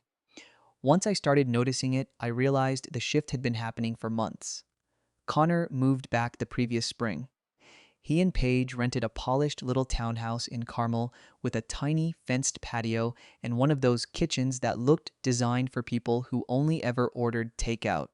Paige is very pretty, always tan, all soft neutrals and expensive athleisure, and one of those women who says we're just really excited for this chapter in a way that sounds like she's already picturing the engagement shoot. She wasn't rude to me. She just acted like the company was already a lifestyle asset she'd married near. My dad gave Connor an office before he'd spent a full week learning our dispatch board. Then he started bringing him to vendor lunches, chamber events, and meetings with a marketing company we absolutely did not need. Connor started talking about brand positioning and premiumizing the customer experience to a group of people who were trying to keep air conditioners running in plain ranch houses in Greenwood and Franklin. And my dad loved it. He ate it up because it sounded fresh, it sounded polished, it sounded like the version of success my dad wanted to be seen having at 62. Not a son in a work polo with grease on his cuff, but one in a blazer saying words like scalability. The first time it really bothered me was when Connor sat through exactly 2 sales meetings and then told one of our senior comfort advisors, Pete, that his proposals packets felt a little blue collar. Pete came straight to me because Pete is 56, has sold HVAC systems since before Connor could tie a shoe, and knows nonsense when he hears it. I found Connor in the conference room clicking through a Canva presentation on elevating the Miller customer journey. I said, "Did you tell Pete his proposals feel blue collar?" Connor gave me a look like I was interrupting a creative process on behalf of the unwashed. I said the materials could be more aspirational. "They're financing air conditioners, Connor, not joining a yacht club." He smiled in that irritating younger brother way that says he thinks your frustration proves he's onto something. "You always do that." "Do what?" "Make everything small because it's familiar." I remember just standing there, trying to decide whether to laugh or leave, because that was Connor in a nutshell. He could spend 3 months somewhere and come back talking like he'd been an ambassador to the future. I went to my dad afterward and said, "He doesn't know enough yet to be critiquing people who've been here 20 years. My dad didn't even look up from his screen. He's trying to improve things. He's trying to perform improvement. That got his attention. He looked up then, annoyed. "You are so threatened by him," I almost said. "I'm threatened by you, not him."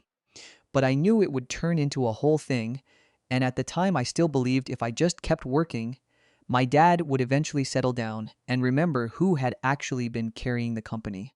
That's the embarrassing part, honestly. Not that my father betrayed me, that I gave him so many extra chances to do it. A week after the conversation in the shop, he invited the family over to his house for Sunday dinner. My parents live in a big brick place in Center Grove now.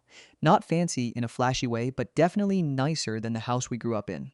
My mom had the table set with those cream-colored dishes she uses when she wants things to look normal and elevated at the same time.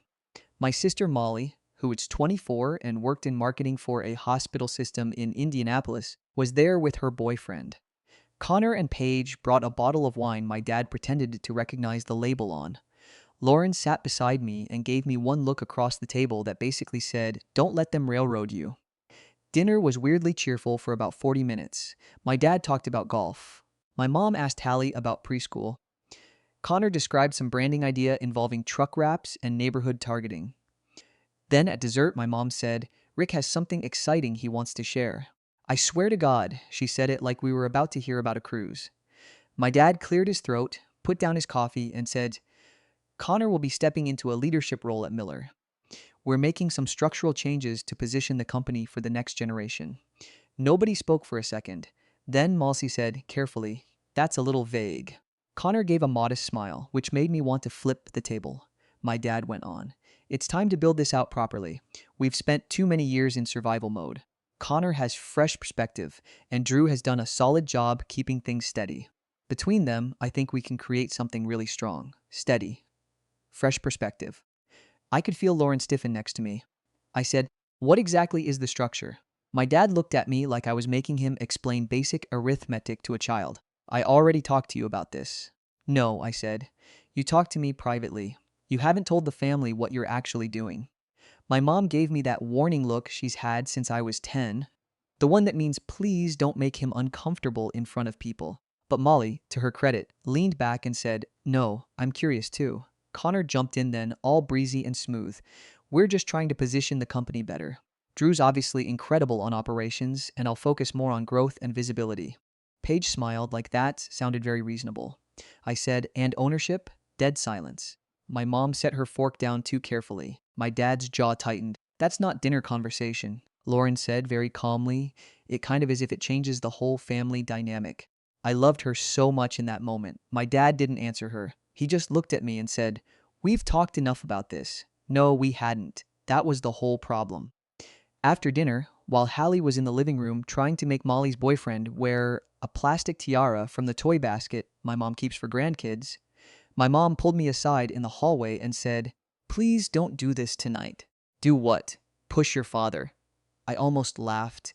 He's changing the entire future of the company without saying it directly in front of anyone, and I'm the one pushing? She lowered her voice. "He feels you've been very resistant to Connor." I said, "Connor has been there for 5 minutes. He's your brother, and I'm his son too." That landed badly, mostly because it was true. She sighed and did the thing she always does when she wants me to accept a bad arrangement for the sake of keeping the room quiet. "Your father just wants both his boys involved." I said, then why does it feel like one of us gets the title and the other gets the workload? She didn't answer. Lauren and I left not long after that. In the car, Hallie was singing to herself in the back seat, while Lauren stared out the window for a minute and then said, "They are trying to make you feel cruel for noticing what's happening." I gripped the steering wheel harder than I meant to. I know. And? And I know. She turned toward me. That's not an answer. It wasn't. But it was all I had that night. A couple days later, I found out just how far my dad had already gone. Sharon Keller, our accountant, emailed asking if we were still on for the quarterly planning meeting Friday afternoon. Sharon had handled our company books and tax work for as long as I could remember. She was in her late 50s, always wore structured blazers and low heels, and had the kind of dry, competent manner that made people tell the truth faster.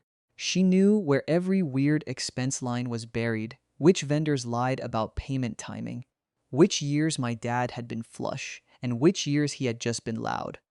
Normally, those meetings were me, my dad, and Sharon in her office above a local law firm near downtown Greenwood, going over projected tax payments, equipment depreciation, payroll adjustments, and whatever half-baked expansion idea my dad was in love with that quarter. That Friday, I almost canceled. I was so angry and tired that numbers felt impossible. But Lauren said, "Go. If your dad is restructuring your entire life, the least you can do is hear what he's been saying to the accountant." So I went. Sharon's office smelled like coffee and printer toner and whatever expensive hand lotion she used. She had our files spread across the conference table already, yellow tabs sticking out everywhere. My dad came in 5 minutes late with Connor, which caught me off guard. I said, "Why is he here?" My dad set his keys down and said he needs to start understanding the financial side. Sharon looked mildly surprised but not thrown. She just nodded toward the seats and said, "All right." We sat. She walked through some ordinary stuff first. Revenue was up year over year. Maintenance agreements were steady. Labor costs were rising but not disastrously. We'd need to watch overtime through summer. All normal. Then she got to a tabbed section at the back and said, "Before we finish, I want to revisit the succession timeline. Because if Rick still wants to start phasing ownership interests this year, I need final direction before I prep everything. There are moments when time slows down for no reason, except your body knows before your mind does that something is about to crack open." I looked at my dad. He looked at Sharon. Connor looked between all of us, like he'd accidentally wandered into the wrong episode. My dad said too casually, "We're still working through that." Sharon frowned slightly. "Working through what exactly?" Last quarter, we were modeling Drew's stage transfer and adjusting salary versus distributions for the next 3 years. I still remember the heat that went through me. Not relief exactly. More like sudden furious clarity. I said, "That's news to me." Sharon turned toward me. "What do you mean?" I said, "I mean, my dad told me last week the business wasn't mine anymore." Sharon blinked, not in a dramatic way, just one sharp blink behind her reading glasses. Then she set her pen down very carefully. Connor looked straight at my dad. "Wait, what?" My dad's face changed instantly. That hard, irritated flush he got when he realized the version of events in his head had just collided with somebody else's paperwork.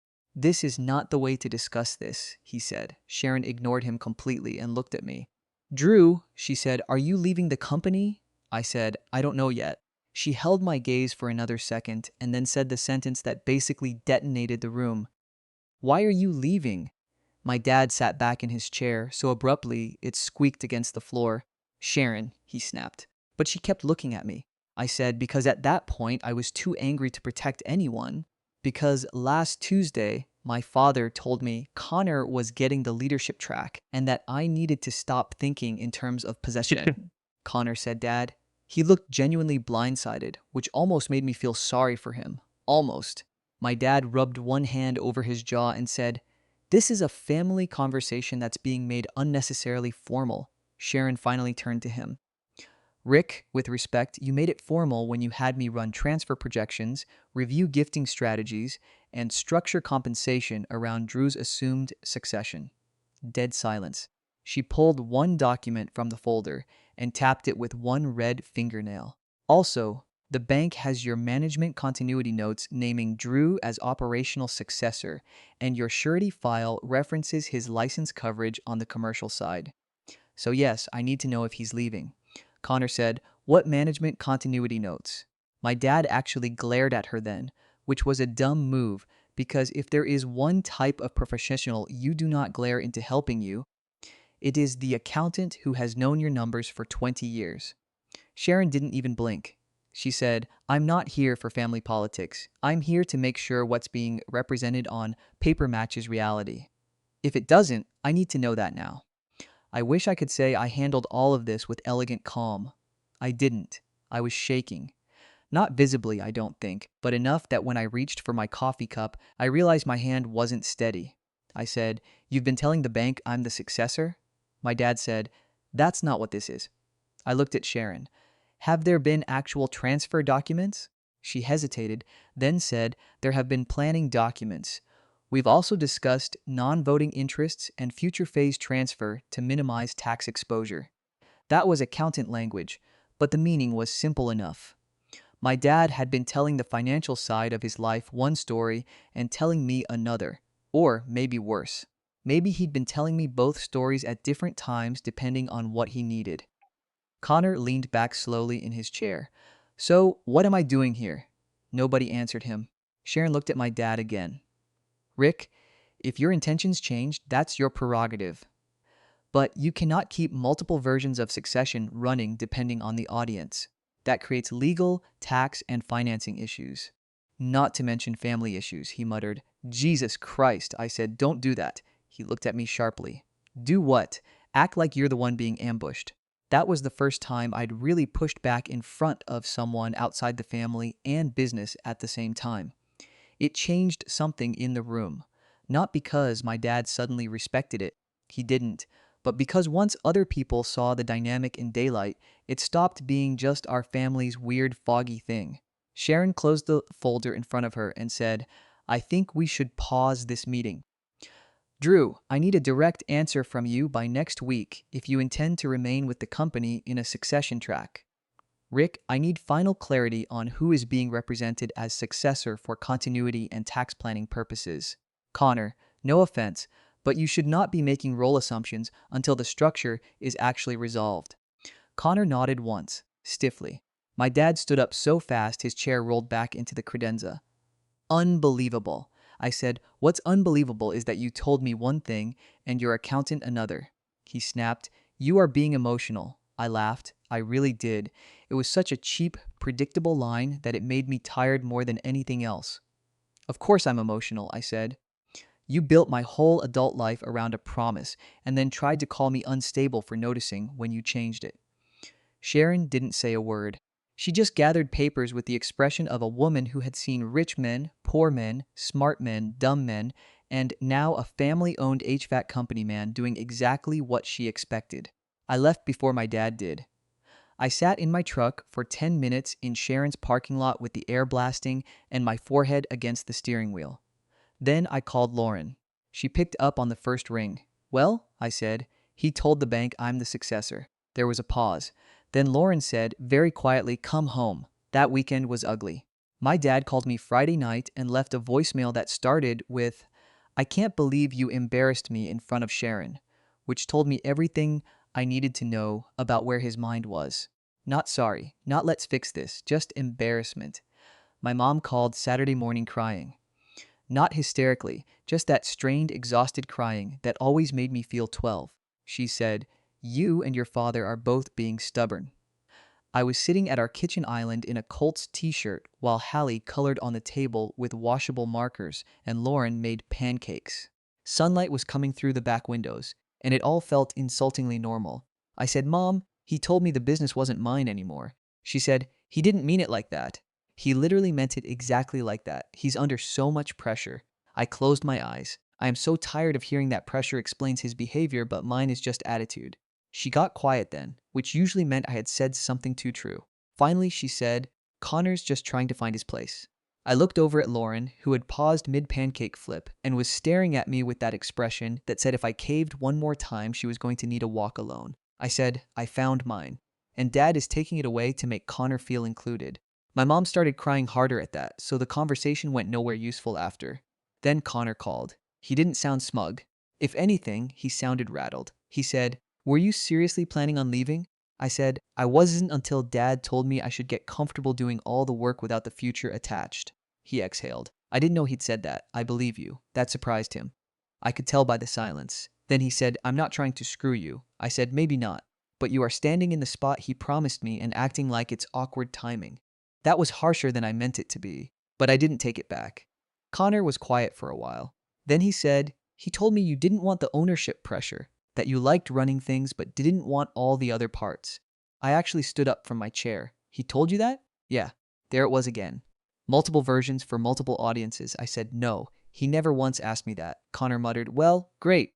Then, because families can always find a way to get worse at the worst possible time," he added. "Paige's parents already think I'm stepping into the company leadership." I nearly dropped my phone. I said, "I genuinely do not know what you expect me to do with that information." He got defensive right away. "I'm just saying," he made it sound settled. "Well, it isn't. Okay, okay." We hung up with that same brittle resentment siblings have when the real fight is with a parent, but you still end up bleeding on each other. By Monday, I had done something I should done years earlier. I talked to a lawyer. Not some huge dramatic attack dog attorney. Just a local business attorney recommended by one of our commercial clients. His name was Mark Delaney. He had a tidy office above a title company in Franklin, and he listened without interrupting while I walked through the whole situation. When I finished, he said, "How much documentation do you have of your role, the succession discussions, and any personal financial exposure tied to the business?" I said, "Some, maybe more than I realized." He nodded. "Good, get all of it. Especially anything involving guarantees, licenses, or written planning around transition." Then he said something that stuck with me. Family businesses get away with an amazing amount of vagueness right up until money, control, or succession becomes real. Then everybody discovers whether the story and the paperwork match. That week, I started pulling things together quietly. Copies of bank meeting notes I'd been included on. Old emails from my dad saying things like, "Once this is yours, you'll be glad we standardize service packages now." Messages about setting you up to take over the right way. Draft org charts. Compensation discussions. A particularly wild email from 2 years earlier where he described me to a lender as my son and eventual successor, already functioning as GM in all but title. I also found something I had half forgotten. Back in 2020, when we expanded into the adjacent warehouse unit, the bank wanted additional comfort because pandemic uncertainty had everyone spooked. My dad asked me to put in the $60,000 I'd inherited from my grandfather the previous year to help close the equipment and space package cleanly. He told me it would show commitment and make the transfer path cleaner. At the time, I was 32, desperate to prove I was all in, and stupid enough to hear those phrases as love, so I did it. I remembered Sharon had drafted something then, but my dad handled the follow through and basically told me not to worry about details because it was just structuring. Mark, the lawyer, nearly took off his glasses when I mentioned that. "Find those documents," he said. So I asked Sharon for copies. She didn't even pretend not to understand why. She called me directly instead of emailing back. "Drew," she said, "before I send anything, I need to ask you something plainly. Are you trying to unwind your involvement or protect it?" I was sitting in my truck outside a supply house when she called. Forklifts were beeping somewhere behind me, and I remember watching a guy wheel out a stack of condensers while I answered. "I don't know yet," I said. "I think I'm trying to understand what he actually did." "That's fair," she said. Then, after a pause, "There is more documentation than you may remember." I said nothing. She continued, "Some of what Rick referred to as just structuring included a minority interest in the real estate LLC tied to the expansion. It's not controlling, but it is real. There are also internal continuity notes that assume your operational control in the event of his retirement or incapacity." I sat back in the truck seat, so he can't just hand everything to Connor. She let out a quiet breath. "Not cleanly, no. That was the first time since all this started that I felt something other than betrayal. Not satisfaction exactly. More like the floor beneath me finally becoming visible." Sharon sent the documents. Mark reviewed them and explained them in human English. I owned 15% of the LLC that held our building and warehouse. Not the operating company itself, but the property entity. My dad had apparently liked doing it that way because it let him call me a future owner without giving me present control. He had also used that structure and my capital contribution as part of the bank conversation around the expansion. So on paper, I wasn't just the son who stayed. I was a minority stakeholder in the real estate and a named continuity piece in multiple financial and operational contexts. In person, though, my dad still thought he could move me around like furniture. Once I knew that, something in me changed. Not into a revenge mode. If anything, it got simpler. I stopped asking whether I was overreacting. I stopped waiting for him to clarify. I stopped trying to translate his choices into something kinder than they were. I started interviewing. At first, I did it quietly and half out of spite. A former vendor rep connected me with a regional mechanical contractor in Indianapolis that was looking for an operations director. Then one of our old service managers, Nate, who had left 3 years earlier after one too many fights with my dad, called and said he and another partner were considering opening a residential service company of their own and wanted to know if I'd talk. I took the meetings, and that was probably the first time in my adult life I let myself imagine a future that didn't require my father's approval to exist. The interviews were almost unsettling in how normal they felt. People asked about my experience. They listened to my answers. They didn't act like I owed the room my life because of my last name. They cared that I knew fleet utilization, maintenance agreement retention, call conversion, seasonal staffing, tech coaching, and vendor negotiations. One owner I met with in Castleton said, "Honestly, you sound like you've been running a family company without the authority for years." I laughed harder than I meant to, which apparently answered his question. At Miller Mechanical, things got weirder by the day. Connor was suddenly everywhere.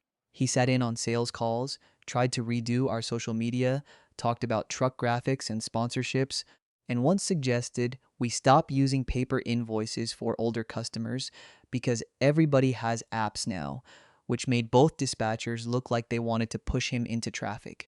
My dad started overcorrecting around me.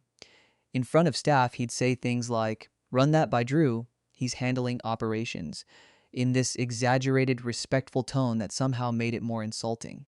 It was like he thought if he performed appreciation publicly, it canceled the private betrayal. The employees noticed. Of course they did. Family businesses always imagine their drama is hidden because nobody says it directly in the break room. But everybody with a time card knows exactly when the atmosphere changes. Pete asked me one morning while we were both looking at a furnace replacement schedule, "You sticking around?" I said, "Why?" He shrugged. "Because the office feels like church after an affair." I laughed despite myself. Then he added, quieter, "If you go, a lot of guys are going to notice." That sat with me. I didn't want to blow up the company. For all my anger, there were still people there I cared about. Dispatchers with kids, techs with mortgages, install crews who had followed us for years and spent more time in crawl spaces and attics than any human should.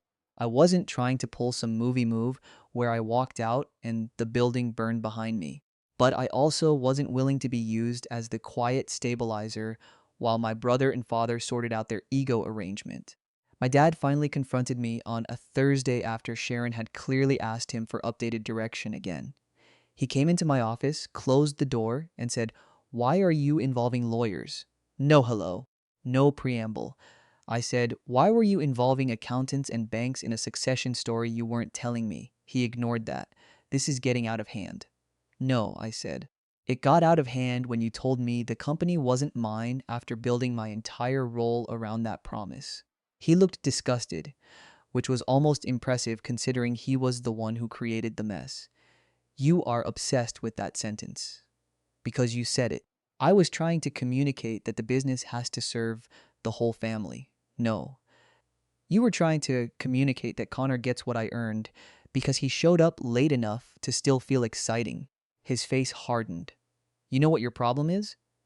You think effort automatically entitles you to everything." I stared at him. "My effort built half of what you're standing on."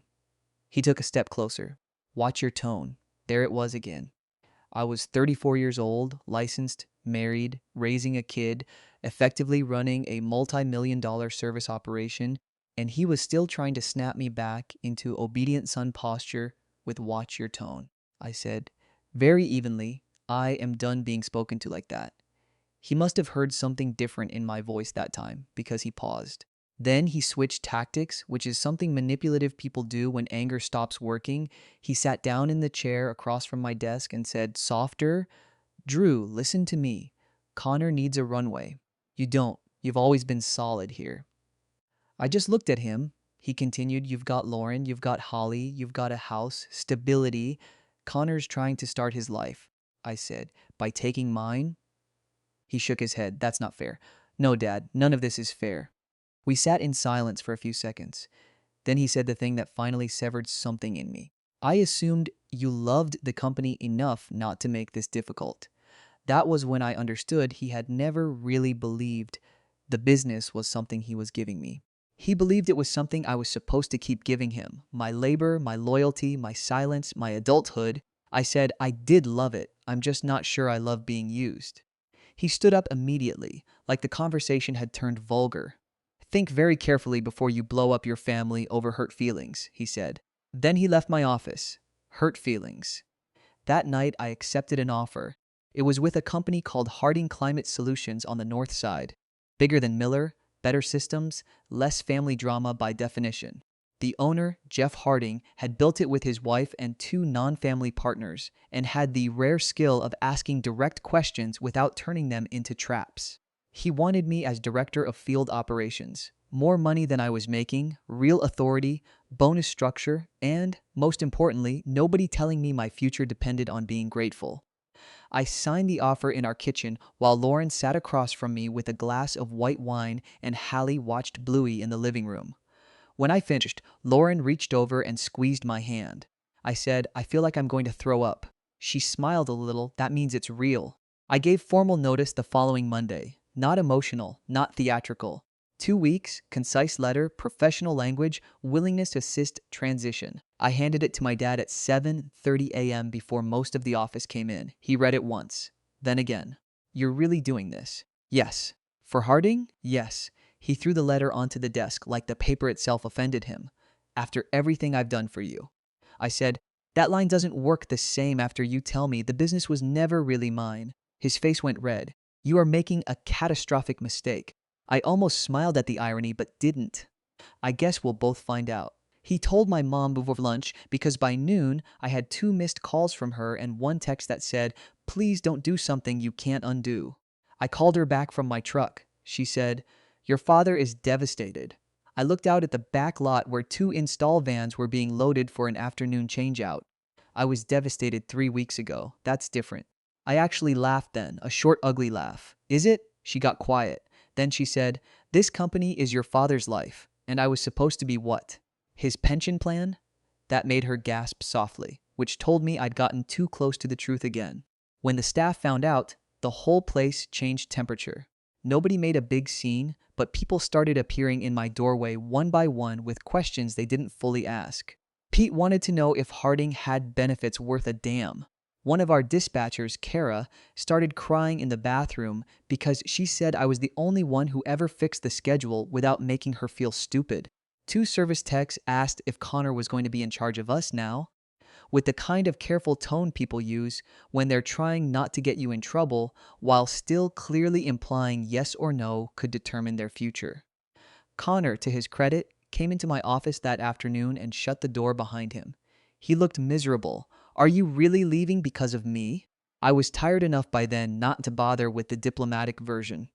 "I'm leaving because Dad used me to build a succession plan he wanted the bank and accountant to believe, then decided I should still stay put when he replaced me with someone more exciting." Connor winced. "I didn't ask him to do it like this." "No," I said. "But you didn't ask enough questions either." He looked down at the floor. After a second, he said, "Paige thinks this is all just old family resentment." I said, "That sounds convenient for Paige." He actually laughed once at that, despite himself. Then he got serious again. "For what it's worth, I didn't know about the bank stuff, or the ownership modeling. I know." That seemed to surprise him. I added, "You'd be acting a lot cockier if you knew." He nodded slowly, which was fair. Then he said, "Dad's freaking out." Good. That came out harsher than I intended, but I didn't take it back. Connor leaned against the door for a second and said, "He thought you'd cool off." "Yeah," I said, "I know. Those last 2 days were ugly in small ways instead of dramatic ones." My dad refused to speak to me except in clipped operational sentences. My mom sent me long texts about family legacy. Molly, who had always been the least enchanted by my dad's mythology, called and said this was overdue, which honestly felt better than sympathy. Sharon asked if I had a few minutes before I wrapped out. I met her in her office Friday afternoon. She closed the door and handed me a folder. Copies of what you'll need, she said. Property LLC documents, your capital contribution trail, relevant continuity notes, and the guarantee paperwork where you're referenced. I took the folder and said, "Thank you." She sat down across from me and folded her hands. "I'm going to say something as your accountant and as someone who watched you grow up around this business," she said. "Your father is used to structuring relationships with assumptions instead of clarity. It works until the assumptions stop benefiting everyone equally." That was the closest thing to personal commentary I had ever heard from Sharon Keller. I said, "Did he know what he was doing?" She gave me a long look. "I think your father likes future promises because they keep people loyal in the present." That answer was somehow more brutal than a yes. I left Miller Mechanical that evening just after 5:30. Some of the guys shook my hand. Pete hugged me with one arm and said, "Don't become corporate." Kara cried again. My dad stayed in his office. Connor came out to the parking lot while I was putting the last box in my truck. He said, "I don't know if this helps, but I told Dad I'm not taking your office." I looked at him over the truck bed. "It doesn't really." He nodded. "Yeah, fair." Then he said, "I think he thought if he gave me the title and kept you doing the actual work, it would all settle." I know he did. Connor shoved his hands into his pockets and looked miserable in a way I almost respected. I don't think he gets that people leave. That was the whole thing, really.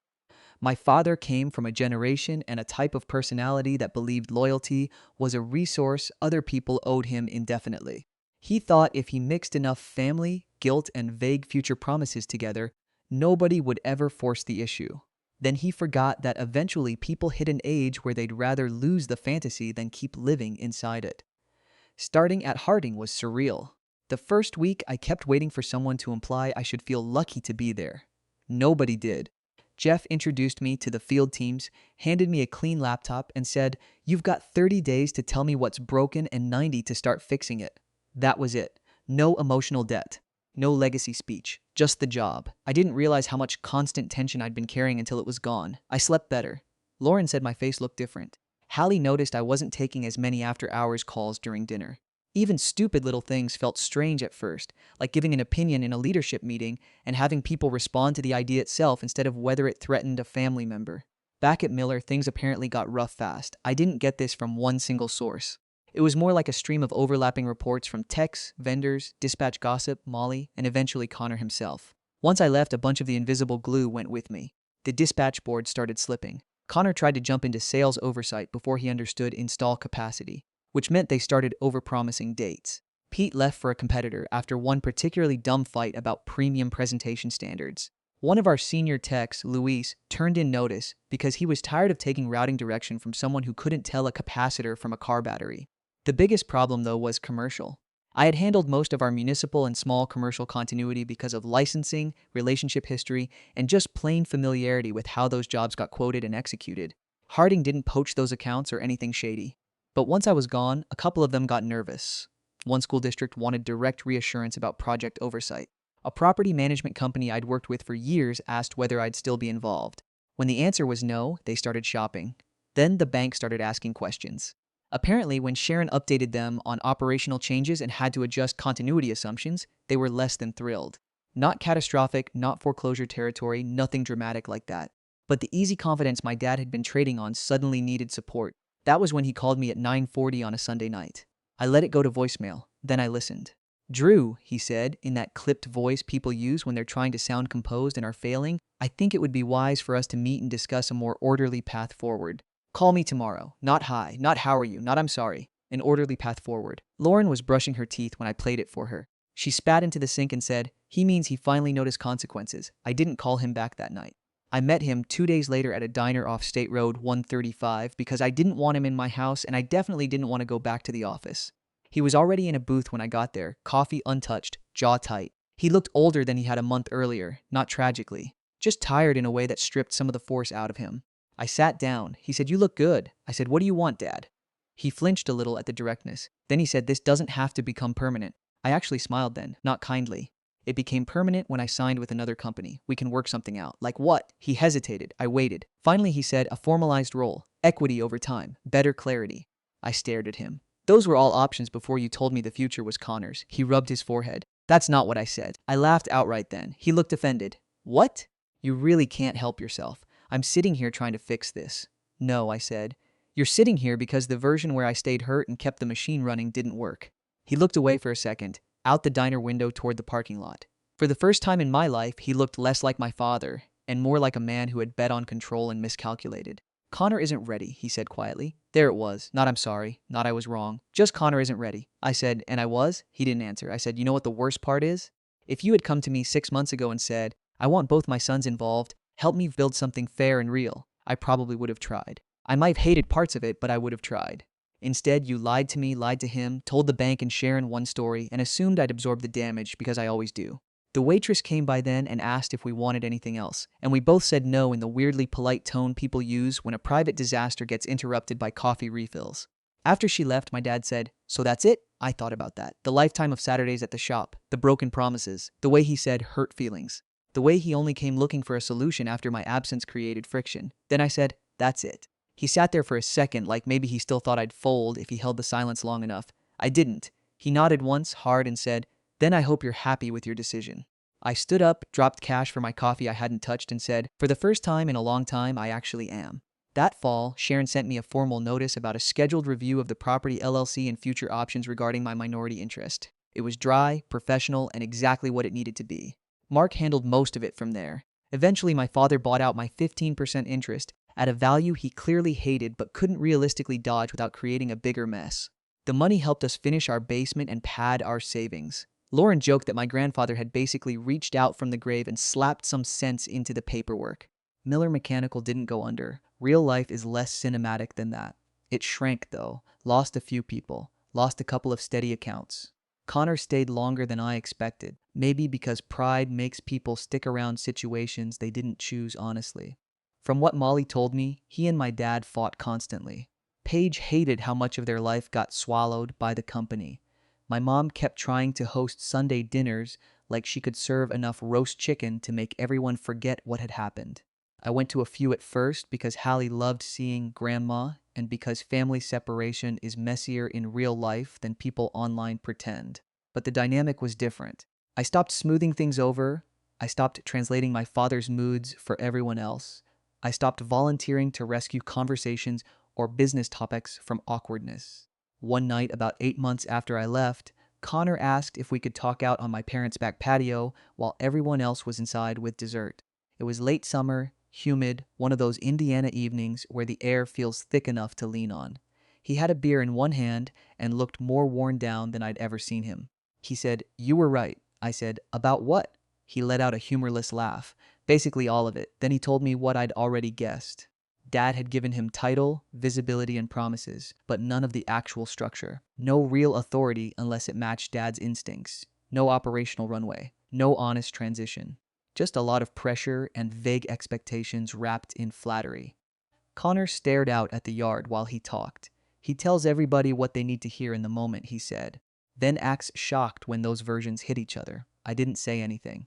After a second, he looked at me and said, I think he used me too. That was probably the first time I really saw him clearly in all this. Not as the golden child exactly, but as someone who had also been handed a fantasy because it served our father at the time. I said, yeah, I think he did. He nodded like hearing me say it out loud made something settle. Then he asked, do you hate me? I thought about it longer than he probably liked. No, I said. I was furious at you. I still don't think you asked enough questions. But no, I don't hate you. He swallowed and nodded once. That conversation didn't fix us overnight. We weren't suddenly best friends. But it was the first honest one we'd had in years, because for once, Dad wasn't standing between us narrating who each of us was supposed to be. The last strange little piece of all this happened about a year later. I ran into Sharon Keller at a charity golf thing Harding sponsored. I was there because Jeff liked making leadership show their faces at community events, even when we all clearly wanted to be home in shorts. Sharon was talking to one of the attorneys from the country club board when she saw me and came over. She looked exactly the same as always. Sharp blazer, composed smile, somehow still less wrinkled than anyone who'd spent 20 plus years cleaning up after business owners had any right to be. We made small talk for a minute, then she said, "You seem lighter." I laughed. "That's one word for it." She glanced over toward the pudding green and said, almost casually, "I'm stepping back from your father's account at the end of the year." That surprised me. "Really?" She nodded. "I prefer clients who understand that accounting is not a stage prop." I laughed so hard I nearly spilled my drink. Then she added, "For what it's worth, I was glad I asked you that day. Why are you leaving?" She nodded. "Yes." So sometimes the right question is the one people assume no one will ask out loud. That stuck with me, because she was right. My father had built the whole arrangement around the assumption that nobody would stop the story and ask the simple, obvious question in the middle of it.